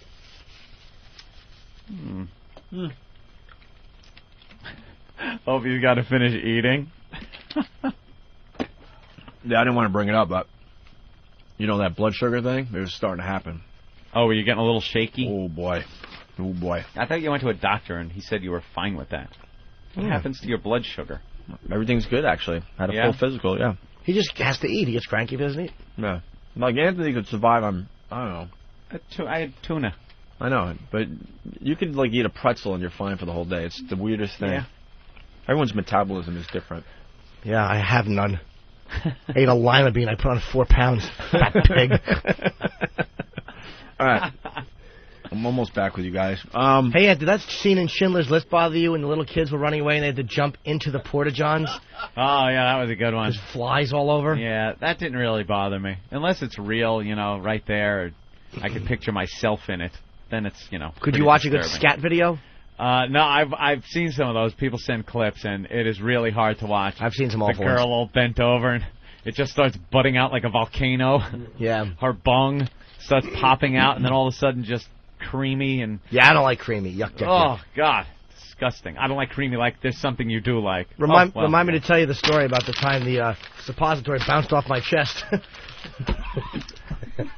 I still cannot quite believe that goes on with you, Jimmy. I think I'll believe the urine thing and the other kink that goes on in his life with some of these hookers, but the shitting thing, I refuse to acknowledge as reality.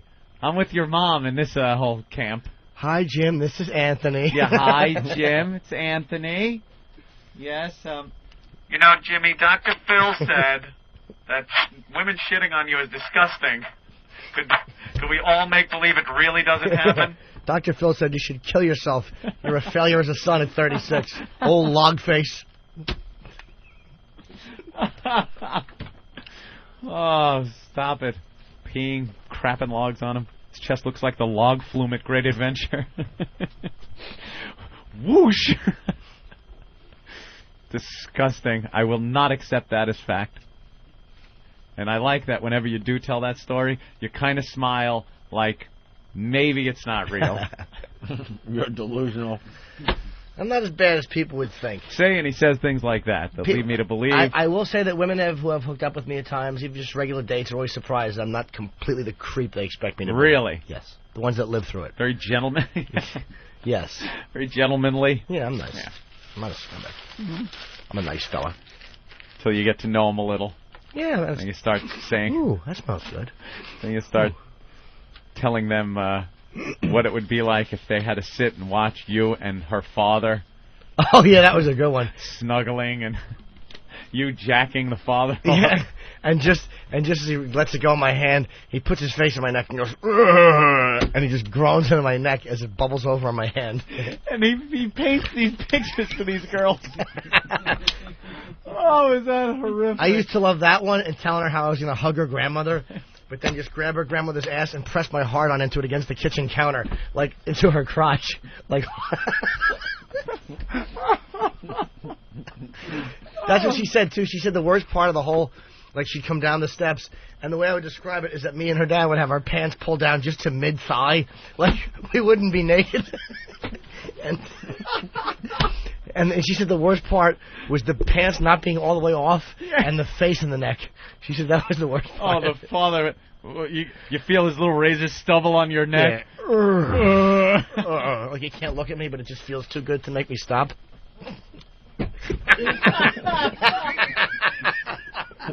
And they'd have to walk around with this image in their head. Oh, yeah. That is hysterical. You're an awful human. Too good. Would she laugh at that? No. Maybe she's like, ugh. Yeah. It would just gross her out. As soon as I found that out, I couldn't stop. Every time we saw a family member, I'd think of a new way I could sexually accost them.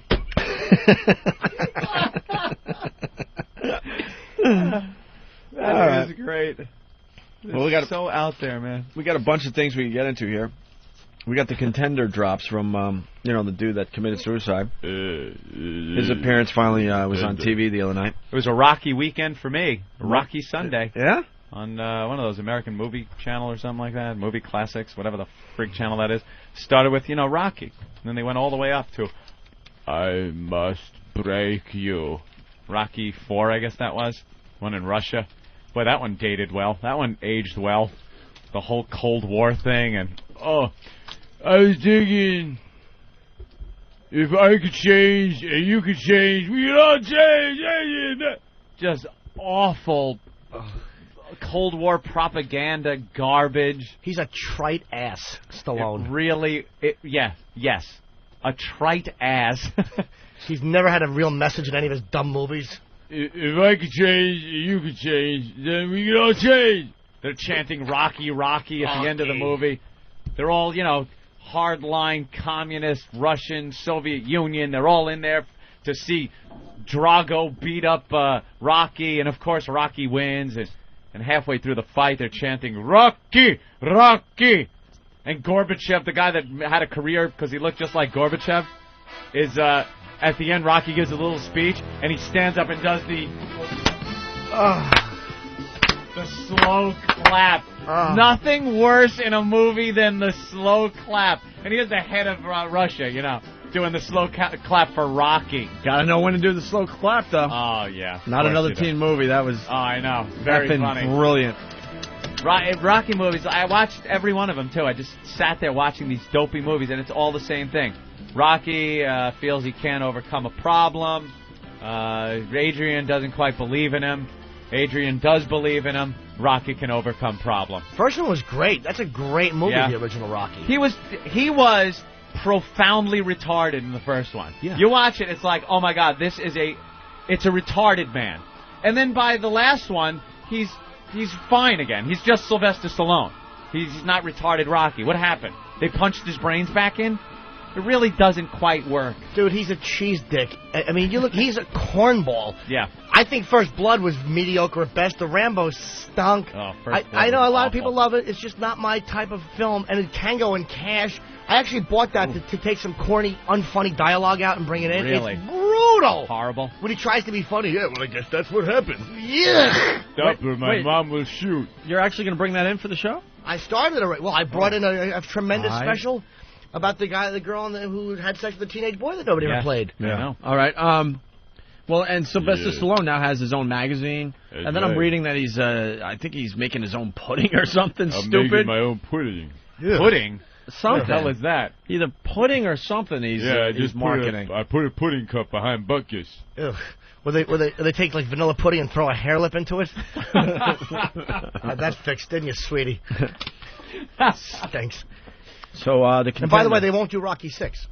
I think that he wants to make Rocky 6 because he has. Why? What is that going to be? Obviously, he'll be a manager or something like that. Is he playing Mickey? The studio won't do it. I think Tommy Morrison fights him again in this one, but Tommy Morrison cuts his knuckle and Stallone just gives. Yeah, enough with the Rocky movies. Yeah. All right. Rambo was First Blood, moron. Yeah. No, I meant First Blood, then the Rambo series. You didn't like the first Rambo movie? Nah, a lot of body bags. I saw it just the other day too, and it doesn't horrible. hold up. He's a corn dick. Fucking Cobra stunk Marion Cabretti. Wait, Cobra was horrible. Everything he's done has been awful except the original Rocky. Let me get into this for a second, because I haven't seen Rambo in, who knows, at least 10 years. Cliches. It's really bad, Cliches. Really, really bad. I remember it being not a bad movie at the time. Just remember to bring a good supply of body bags. Yeah. Oh, Ba-ba. Ooh.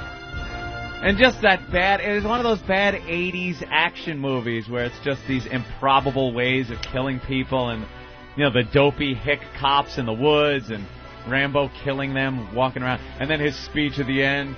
It's not over. Where do I have one? It's over, Johnny. It's over. Nothing is over! Ugh. Nothing! You just don't turn it off! Talking about how, the cancer ate him up inside. Stop. He tries to be all profound. You know what you do turn off, though? Most of your films halfway through. Because they stink. Don't turn it off! It's not over!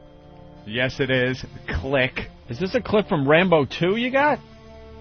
Ooh. Rambo 2? Rambo 2 is another one. You got it?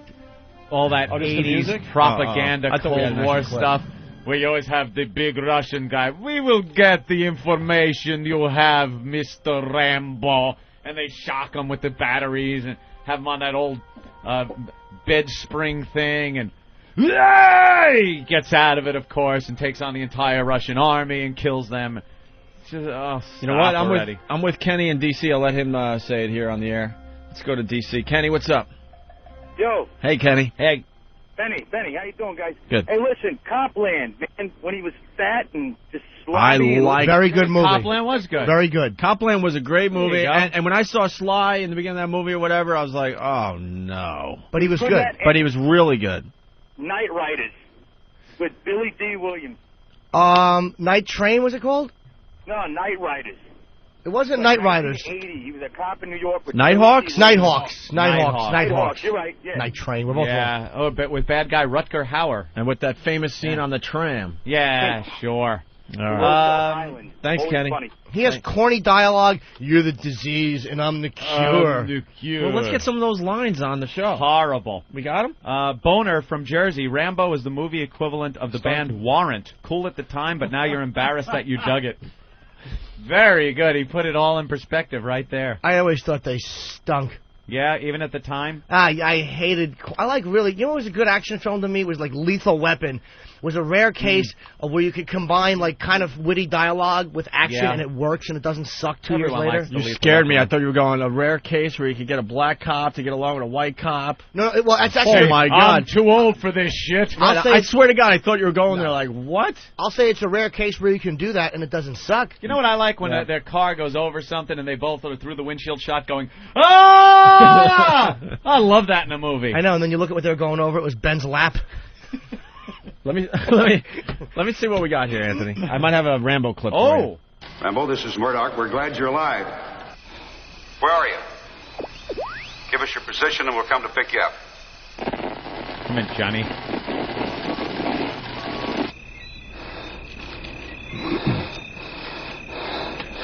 Murdoch. The lightning. I'm coming to get you. Coming to get you. What? Yeah. Da-da-da-da-da-da. Every dummy on Staten Island with one of those little chains with like a tooth on it thinks this is a brilliant movie. You know those little awful gold tooth chains that they wear? It looks like a half a comma with a squiggle in it. Fucking dummies. It's awful. It's the Italian horn. Whatever. Yeah, exactly. Yeah. Stick it in your throat. It's terrible. Choke on it. Let me get another one over here. Morning, John. Sir. This is Marshal Murdoch. He's in charge of special operations from Washington. Thank you, Colonel. Rambo, been looking forward to meeting you. How was your trip? No problems? Not except for the damn heat, right? Never felt anything like it. Come on in. Let's get down to business. Bo Svensson. Oh, yeah. Okay. Murdoch. Always the names. Cobra. Murdoch. Cobra. Murdoch. Troy. Yeah. Go ahead, Troy. Hey, what's up, fellas? Hey, man. You guys are talking about the first Rambo. It brings back bad memories. I'm in the Army, and I was actually making fun of it one day because I think it's the corniest fucking movie ever. Yes. And one of my NCOs thrashed the hell out of me because he thinks it's like the most serious movie ever. Well, of course he does. He honestly thought that he said, oh, it's based on real events, and it deals with real issues, and it was fucking horrid. Deals with the real issues. For like 2 hours, I just got the shit smoked out of me. Tell your NCO he's a melodramatic boob. Oh, he is. He is a fucking tool. Deals with real issues. That's it, fellas. Yeah. Those go Thanks a lot. hand in hand with the bad 80s Chuck Norris Vietnam movies. Those are the same things. Missing in action. Missing in action. It wasn't a Vietnam one, I don't think, but it was one of the worst Chuck Norris movies ever. Lone Wolf McQuade. Oh. You ever see Lone Wolf McQuade? They kill like his family, his best friend, his partner, everything. And he's pretty pissed off. But the straw that breaks the camel's back when they kill his wolf. Then he decides, now I got to go out and kick some ass. They killed everybody. Yeah. When they play all this, like other people in his life are just dying one after the other. He doesn't even blink. And his wolf dies. They have this touching scene with this bad whistling music and him cradling his dead wolf, looking up, and you know there's just vengeance in his eyes. What a piece of crap this is. I don't know. Most people care more about their pets than their than their human family relatives. and loved ones. Oh, yeah. I don't know. If somebody's shooting them. Walk around the Upper West Side for an afternoon. You'll see it for yourself. Everyone with the stupid little dogs. Little dogs dress nicer than most people dress. You know what was a good movie with him was Silent Rage. I like that one. Silent Rage? Yeah, that one guy who just walked around and couldn't be killed. I kind of liked him. I don't remember that. He kicks the guy down the well at the end and the eyes fly open. Oh, no. That was a good one. Let's go to Eric in Connecticut. Eric. Hey, guys. Hey. My dad's a Vietnam vet. Only time I've ever seen him cry was at the end of Rambo. Oh! Why, he realized he paid for it? No, I don't remember exactly how the talk went, but whatever Stallone said at the end, apparently struck a chord with them. Like, didn't matter, people at home didn't care, something like that. Right. I'm looking at tears rolling down his eyes. I'm like, dude, it's the end of Rambo. Wow. Jeez, that's embarrassing. Good thing that your high school graduation and other proud family moments didn't hit him. Nothing like that. End of Rambo. Oh. Wow. All right, thank you. you. Couldn't believe it. I'm punching out. Right. John has a quote from Cobra. The guy says, you have an attitude problem. And Sly says, yeah, but it's just a little one. That witty little banter that he'd have around the police station. And he's got the toothpick in his mouth. Of course. The big, dopey aviator sunglasses on. And that bad beard and mustache thing that he had in those movies. Cobretti. Ozzy's here? Ozzy. Huh? Ozzy's wow. here. Oh, Jimmy. Nice. Jason. Hey. Jason, really fast. Hey, not much, guys. Hey, not much. The one thing I hated about Rambo was the fact that Sylvester Stallone played a Vietnam vet when in real life he actually dodged the Vietnam draft. Oh, no kidding. He's just a bad actor. All right, come on. All right. Up on this guy. Thank you, Jason. Ladies and gentlemen, there he is. Ozzy Osbourne. It is Ozzy Osbourne. Ozzy will introduce everyone. Opie, Anthony, Opie, Anthony, Jim Norton. Hi, Oz. I forgot already. I know, it's okay. I just want to say hi. Nice. You made it. So happy you're Thank here. Don't God. ask me why. I got in like a couple of hours ago, and I'm like... Yeah? You get up early these days or what? Well, I got radio interviews, yeah. Yeah? It's kind of... What time did you get up today? Because it's kind of early for a rock star. About 7:30. 7:30? I went to sleep at 6:15. 6:15 in the morning? Yeah. Oh, really? You go on that little sleep? I got no choice. My wife's got a good left foot. She kicks my butt out of bed. And Yeah, you can't go to sleep work. late anymore. Go to work. Can't you make her just realize But you she wanna... works harder than me. But that's a great deal for you. I think you should just relax. Enjoy. Thank you. Enjoy yourself. Thank you. Get me some Quaaludes quick. Because believe me, I love Sharon and everything, but I mean, it seems to me like these probably are the years you should maybe be relaxing. You know, as we gotten older together, we're getting more work now than ever. Is that a good thing? It could be worse. It could be worse, but I don't know. I could be Arab and have 4 wives who could drive me nuts. You enjoy it, though? It's not like you're forced to be out. Because I've heard some accusations that people are like, oh, Sharon cracks the whip and Ozzy goes, and, he doesn't want to work this hard anymore. How many married men do you know that their wives don't crack the whip? You are so right. It doesn't matter what you do. Right. They don't go crack the whip. They've got very many tactical ways of getting what they want out of you. Even the Prince of Darkness has to put up with that. Has to put up with the whip crack. I mean, I've even tried a wooden spike through a heart. That didn't work. I got splinters in my hands. Then I got told off for whittling. Yeah, boy, they can be tough. That's for sure. That's hilarious. How you feeling? Your neck and your back and everything? I can't say the word, but... No, you can say whatever you want. You say fuck shit here. Yeah, it sounds like radio. It's kind of fuck, man. Yeah, is it? I'm worth more in scrap metal now than anything else. When I do, they're going to melt me down in the fucking Bionic Man. When we heard about your ATV accident, it's like everybody assumed it was nothing and it was okay, but it was pretty serious stuff. But the dumb, they couldn't have been those like chasing a bandit at 500 miles an hour. Right. Fucking 3 miles an hour, man. 3 miles an hour, would you capsize the thing? That's really the Prince of Darkness speed. What did you hit? It's the ground. No, I mean, how do you fall off of it at 3 miles an hour? Well, it's one of those going down a dip, and instead of a screw kind of and a you're lever. Right. My body, I had my hand on the handlebars, and I pushed the lever. Next thing I know, I was on morphine. That was pretty cool, man. The morphine, huh? Yeah. I didn't want Lee on to be the resident fucking morphine guy. Just keep me here. I still feel a little pain. No, but you know, I've had a big major change in my life. Yeah. I don't smoke. I don't drink. I don't do dope. I'm boring my fucking self to do.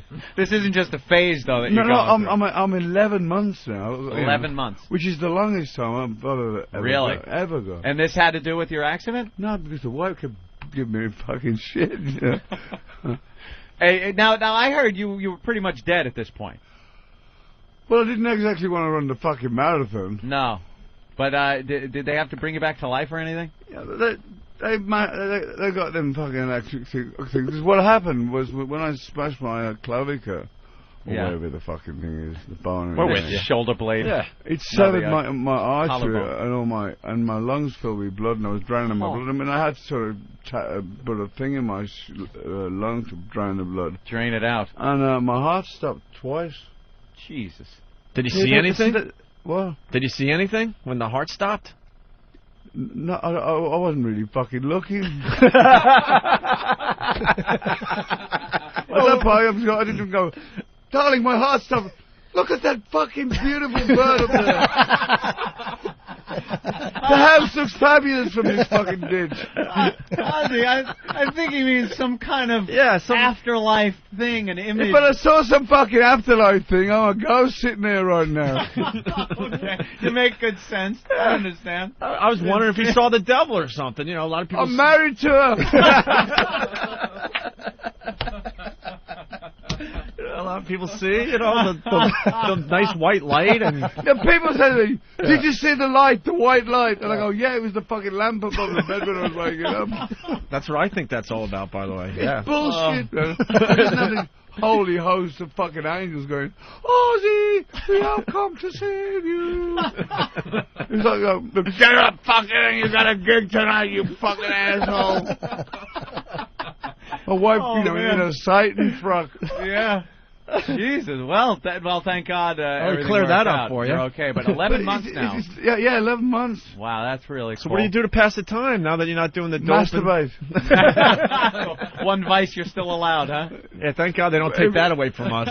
But I'm a man's amputated next week. I won't spend too much time in the John, you know. Do you miss the dope or the booze or nothing? He got fucking old, man. I mean, you know. Was that it? At one time it was fun, but then it became a fucking pain. Yeah, it kind of gets in the way of a lot of things, doesn't it? Especially when you're fucking nodding up on a morphine in a fucking interview, you know. Yeah. Oh. And now it must have been a little hard knowing what you went through and stuff to see your kids going through rehab. That's got to be. In actual fact, he spurred me on. I mean, I'd been trying for 20 odd years, but really, he just with the series going so well on MTV, he kind of like they all went, because when you think. People go, oh, it must be so cool. But when you think every morning at 7 o'clock, you open your bedroom door, and there's a fucking crew, and they're on, and they're chasing your ass around your house, or wherever you go, all day. And it's fun for about the first week or two, but then the fucking second year comes, you know, it's like, don't you guys have a fucking home to go to? Yeah, you know? It gets a little old, I'm sure. And so the kid, plus the kids went from being kids to TV stars, and they were getting all kinds of flack from the public. They were like being ridiculed and slating. Not everybody. A lot of people were okay. I think most people were okay with it, but there were some people that were really ragging the kids. Yeah, you always got a whack job out there somewhere, you know. I mean, the majority of the people were great, but the whole life switch really fucked with them, you know, and they started, you know, doing drugs and alcohol. Now you were back on. When Sharon was diagnosed with colon cancer, my whole plan was like, I'll go first. I mean, you got to admit, guys, with the reputation that I had, I've got more chance of going before she. She don't smoke, she don't drink, and she ends up with colon cancer, and I'm like, fucking smoking bongs and running around the fucking house, vats of booze. So is the was way. there anything that was like ever shot that you just didn't want shown on the show that you said you got a lot. Did they honor it or did they show it anyway? No, I mean, when you see a show, it's like 25 minutes, right? They're filming from Monday at 7 o'clock till every morning, like 4 o'clock in the morning, and they got that for a fucking week. A week you could make a series, you know. Right. But the stuff, the trick to the show, I think, was the editing. Yeah. And we just did a wrap-up thing with Dr. Phil, who, incidentally, is a really cool guy, man. Really? He really knows his stuff. Really? He's when I used to watch him on the TV, he said another fucking quack. But he really is a nice guy. Yeah? He kind of did he just help you're all it? fucking mad and went home. You're all mad. Did he help you out a little bit? Yeah, but the guy's just a really nice guy. You know? Yeah. We had like a family thing, you know. Now, you being going through what you went through with the drugs and stuff, you must have known and seen your kids falling into the same rut. What Well, did you you know, try? Did you try to do anything? You know what? It's like I quit smoking cigarettes just over 4 years ago. I just got a moment of reality, if you like. I just thought, how can I tell my kids about not smoking with a fucking Marlboro in my mouth? Be an example. And I never thought that I would ever quit smoking. I thought I would die with one in my hand. Yeah. And one day I just went, people said to me, how did you do it, Ozzy? I just went, I took the patch off and all that shit, and threw the cigarettes on the fire, and I made my mind up, you know. People go, oh, I couldn't go anywhere without a cigarette. You can if you want to. It's one of those daily things, because I know I used to smoke. It's one of those things where you know you're picking the cigarette up, so you just don't do it for that day. The best 2 cigarettes of the day, first thing in the morning, last at night. Yep. And the last at night when I was fucking hammered, used to have a backlash when the fucking bed was on fire, you know. Nothing better than a nice cold beer and a cigarette, though. Oh, a flaming pair of balls at 4 o'clock in the morning. Hey, did you take Sabbath off the ballot at the awful Rock and Roll Hall of Fame, which should just be No. Let me explain the situation with the grief I used to have. The Rock and Roll Hall of Fame is run by people that are in the business, not by the people that don't go at the back of a music magazine. If you write and tell us who you think you'd like in the Rock and Roll Hall of Fame, it's not fans. And I disagree with that principle because I mean, you could get a job, or anybody could get a job in a record in one and get voted on the panel and say, I think Bruce Springsteen or Elton John or whatever. And for years we were like on the list, and I said, they ain't gonna fucking vote for us.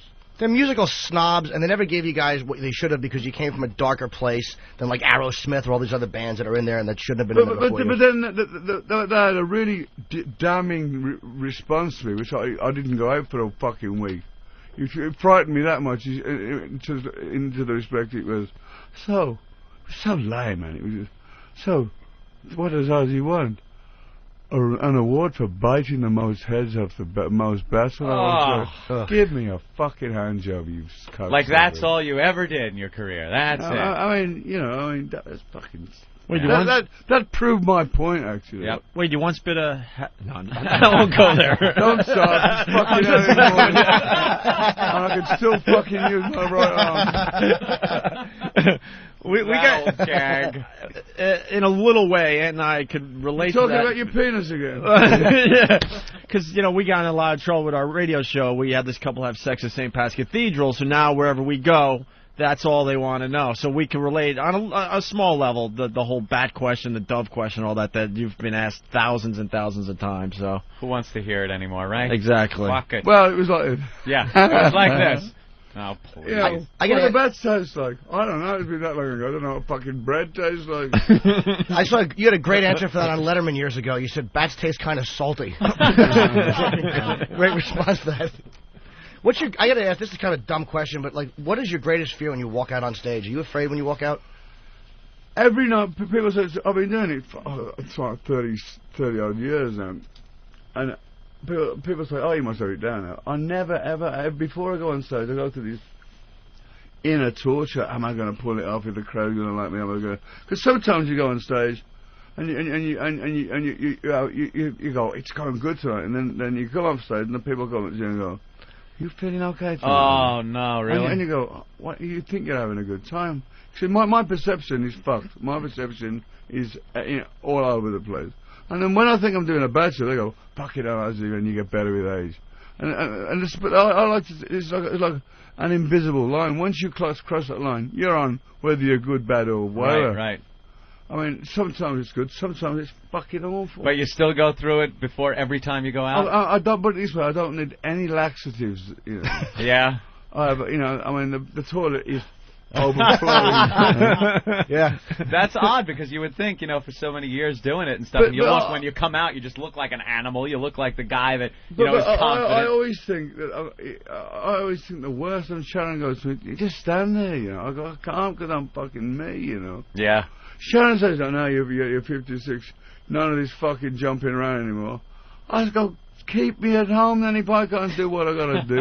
I'm gonna stand there like a fucking lemon. Yeah. And then people say, oh, why is Ozzy not moving? Then you get shit for They go, that. he did die. They're just propping him up there, damn it. In my country, I have to die like, With the fingers up in the air. the Aussie. Hey, how'd you become friends with Elton John? I saw that on one of the Osbourne shows there. It's a long story. My wife used to hang around with him before she met me. It just seems like a strange combination. I don't know. It's just a really. I don't know. It just happened. You know, isn't it? Actually, he's a very nice guy. Hey, that's a good guy though for your wife to hang around before she met you with. You know, nothing was happening. Not with Elton John, it wasn't. Do you know what? I never asked for things like that. You know, No. I don't look at it. Look at any. I mean, any one of us could be homosexual. I wouldn't know it. I'm not. Could be. Look around the room. I'm not. Yeah. I'm not a homosexual. No, don't look at me. I was hoping the camera. Wow. I was hoping you were going to look that way, not over I here. made the gender mistake with a hooker once. I thought it was a chick, but it was a guy. But that's not gay because I didn't know when I went into it. but you fucked her, yeah? Well, no, I kind of finished, and I was like, "Oh, you got me," and you know, he left. How did you go poop shoot or what? No. I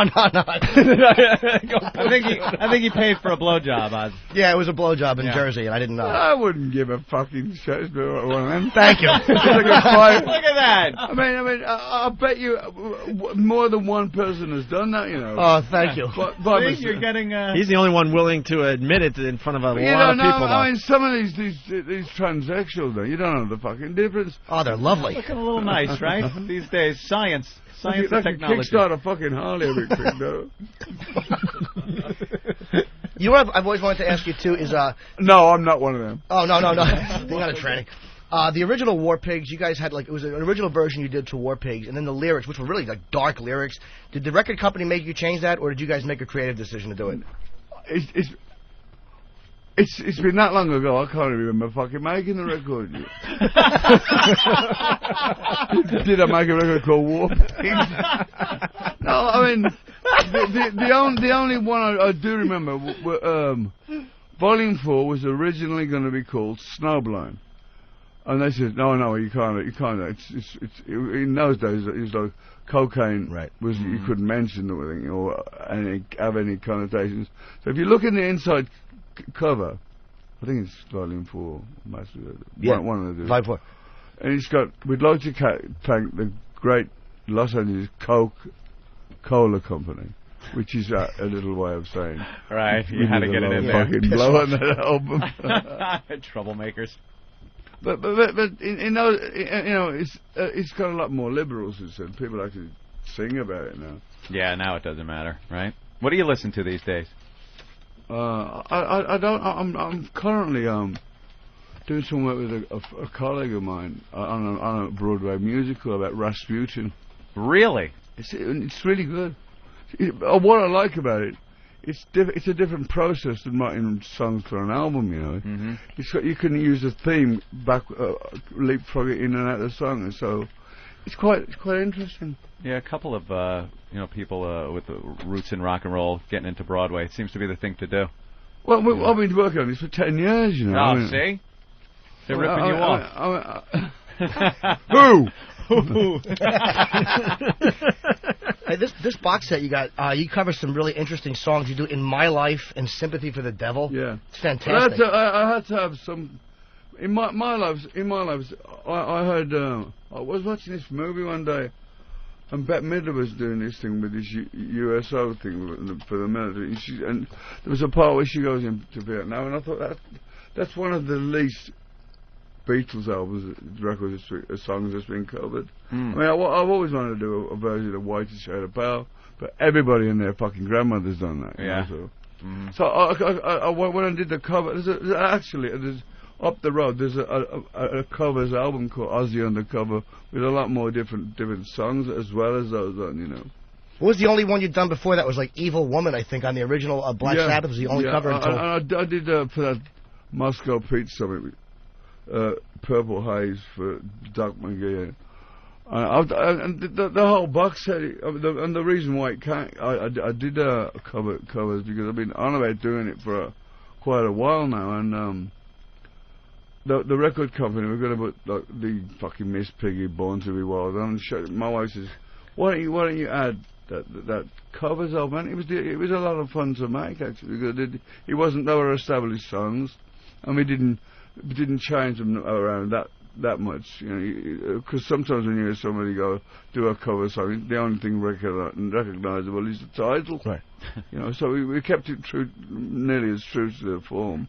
I'm really pleased with it, you know. You know, one of the greatest things about you, I've always loved, is like a lot of bands, like headliners especially, will try to bring like a soft opener, and you always seem to bring like the fucking best bands out there. I've seen you with Metallica, Motley Crue when they were on fire. Yeah. Is there anybody you've ever been afraid to follow or go on after?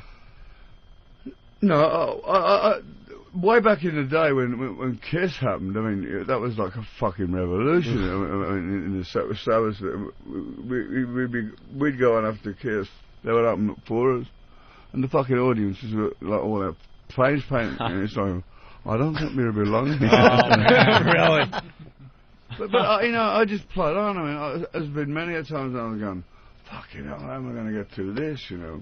But I just plod on my own way, you know. You actually watch the opening band and just go, fuck, we're not going to follow this? No, I try not to, because I either get influenced or I get pissed off. I like to live in my own little world before I go on stage, because it's sometimes I'll do it, but not very often. Right. Yeah, look at Jimmy's got a little picture of you on his shirt. Yeah, but Jimmy's you probably didn't get a dime for that. Some bootleg. No, I bought this at Ozfest. I will buy anything bootleg Ozzy. It's really? Absolutely not. Nothing bootleg, man. It's Ozzy, go through him. Ozzy, just so you know, you're Jimmy's hero. Simple as that. I don't suck cock, Jimmy. Number one fan. There's no one bigger in his mind than you. Yeah, I'm just a big. It's really great to be chatting with you. He spends half his time on this radio show talking about you. Yep. You're my man. I think you've been ripped off by a lot of bands. I discussed that a lot. I think U2 stole Sunday Bloody Sunday from Sabbath Bloody Sabbath. No, we stole that Sabbath Bloody Sabbath from Sunday. Oh shit! Look at that. Close your argument. Ozzy, never a stranger to controversy. Of course, you know the Bat thing and the Alamo and stuff. Now I see you turning up in the papers. The latest controversy. Cosmetic surgery. Well, I had my dick shortened. All right, you heard it here. There you go. It's an exclusive. That's it. Screw page 6. Screw whatever they're saying. He had his dick shortened. They had a story about you. I don't know. It was getting fat injections and. What the fuck do I want to have a fat injection? if I get up and work out on a life cycle for 2 fucking hours anyway. Yeah, it was like that's they were a dumb taking, idea. What I was reading is if they it was were an taking injection of speed so I could fucking pedal past everyone. They were taking fat from your ass and injecting it in your face. Or something. What? Were you reading the fucking paper upside down?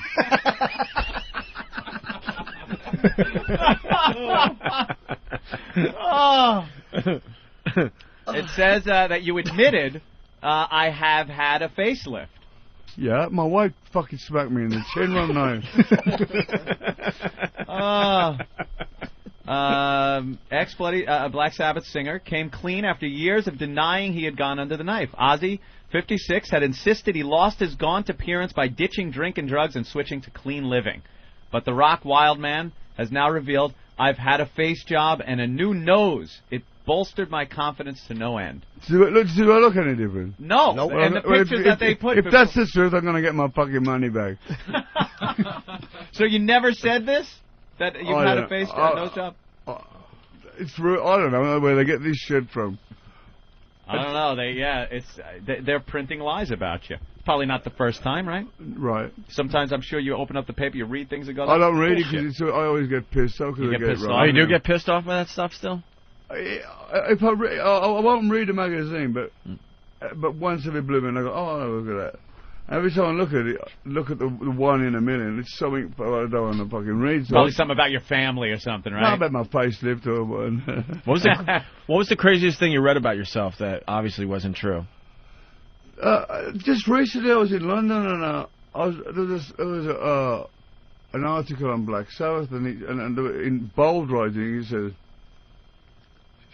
"Sabbath, you should fire Ozzy." And now I'd never rejoined Sabbath.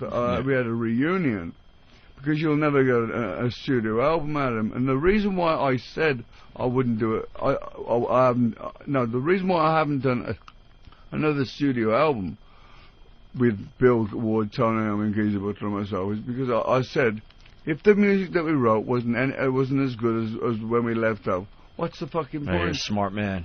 I mean, so many times that so-and-so's got back together, and I've gone, the album fucking sucks. You do the same thing we do. That's great. Yeah, you might as well leave it on a high note. Just because, the four of us are getting together.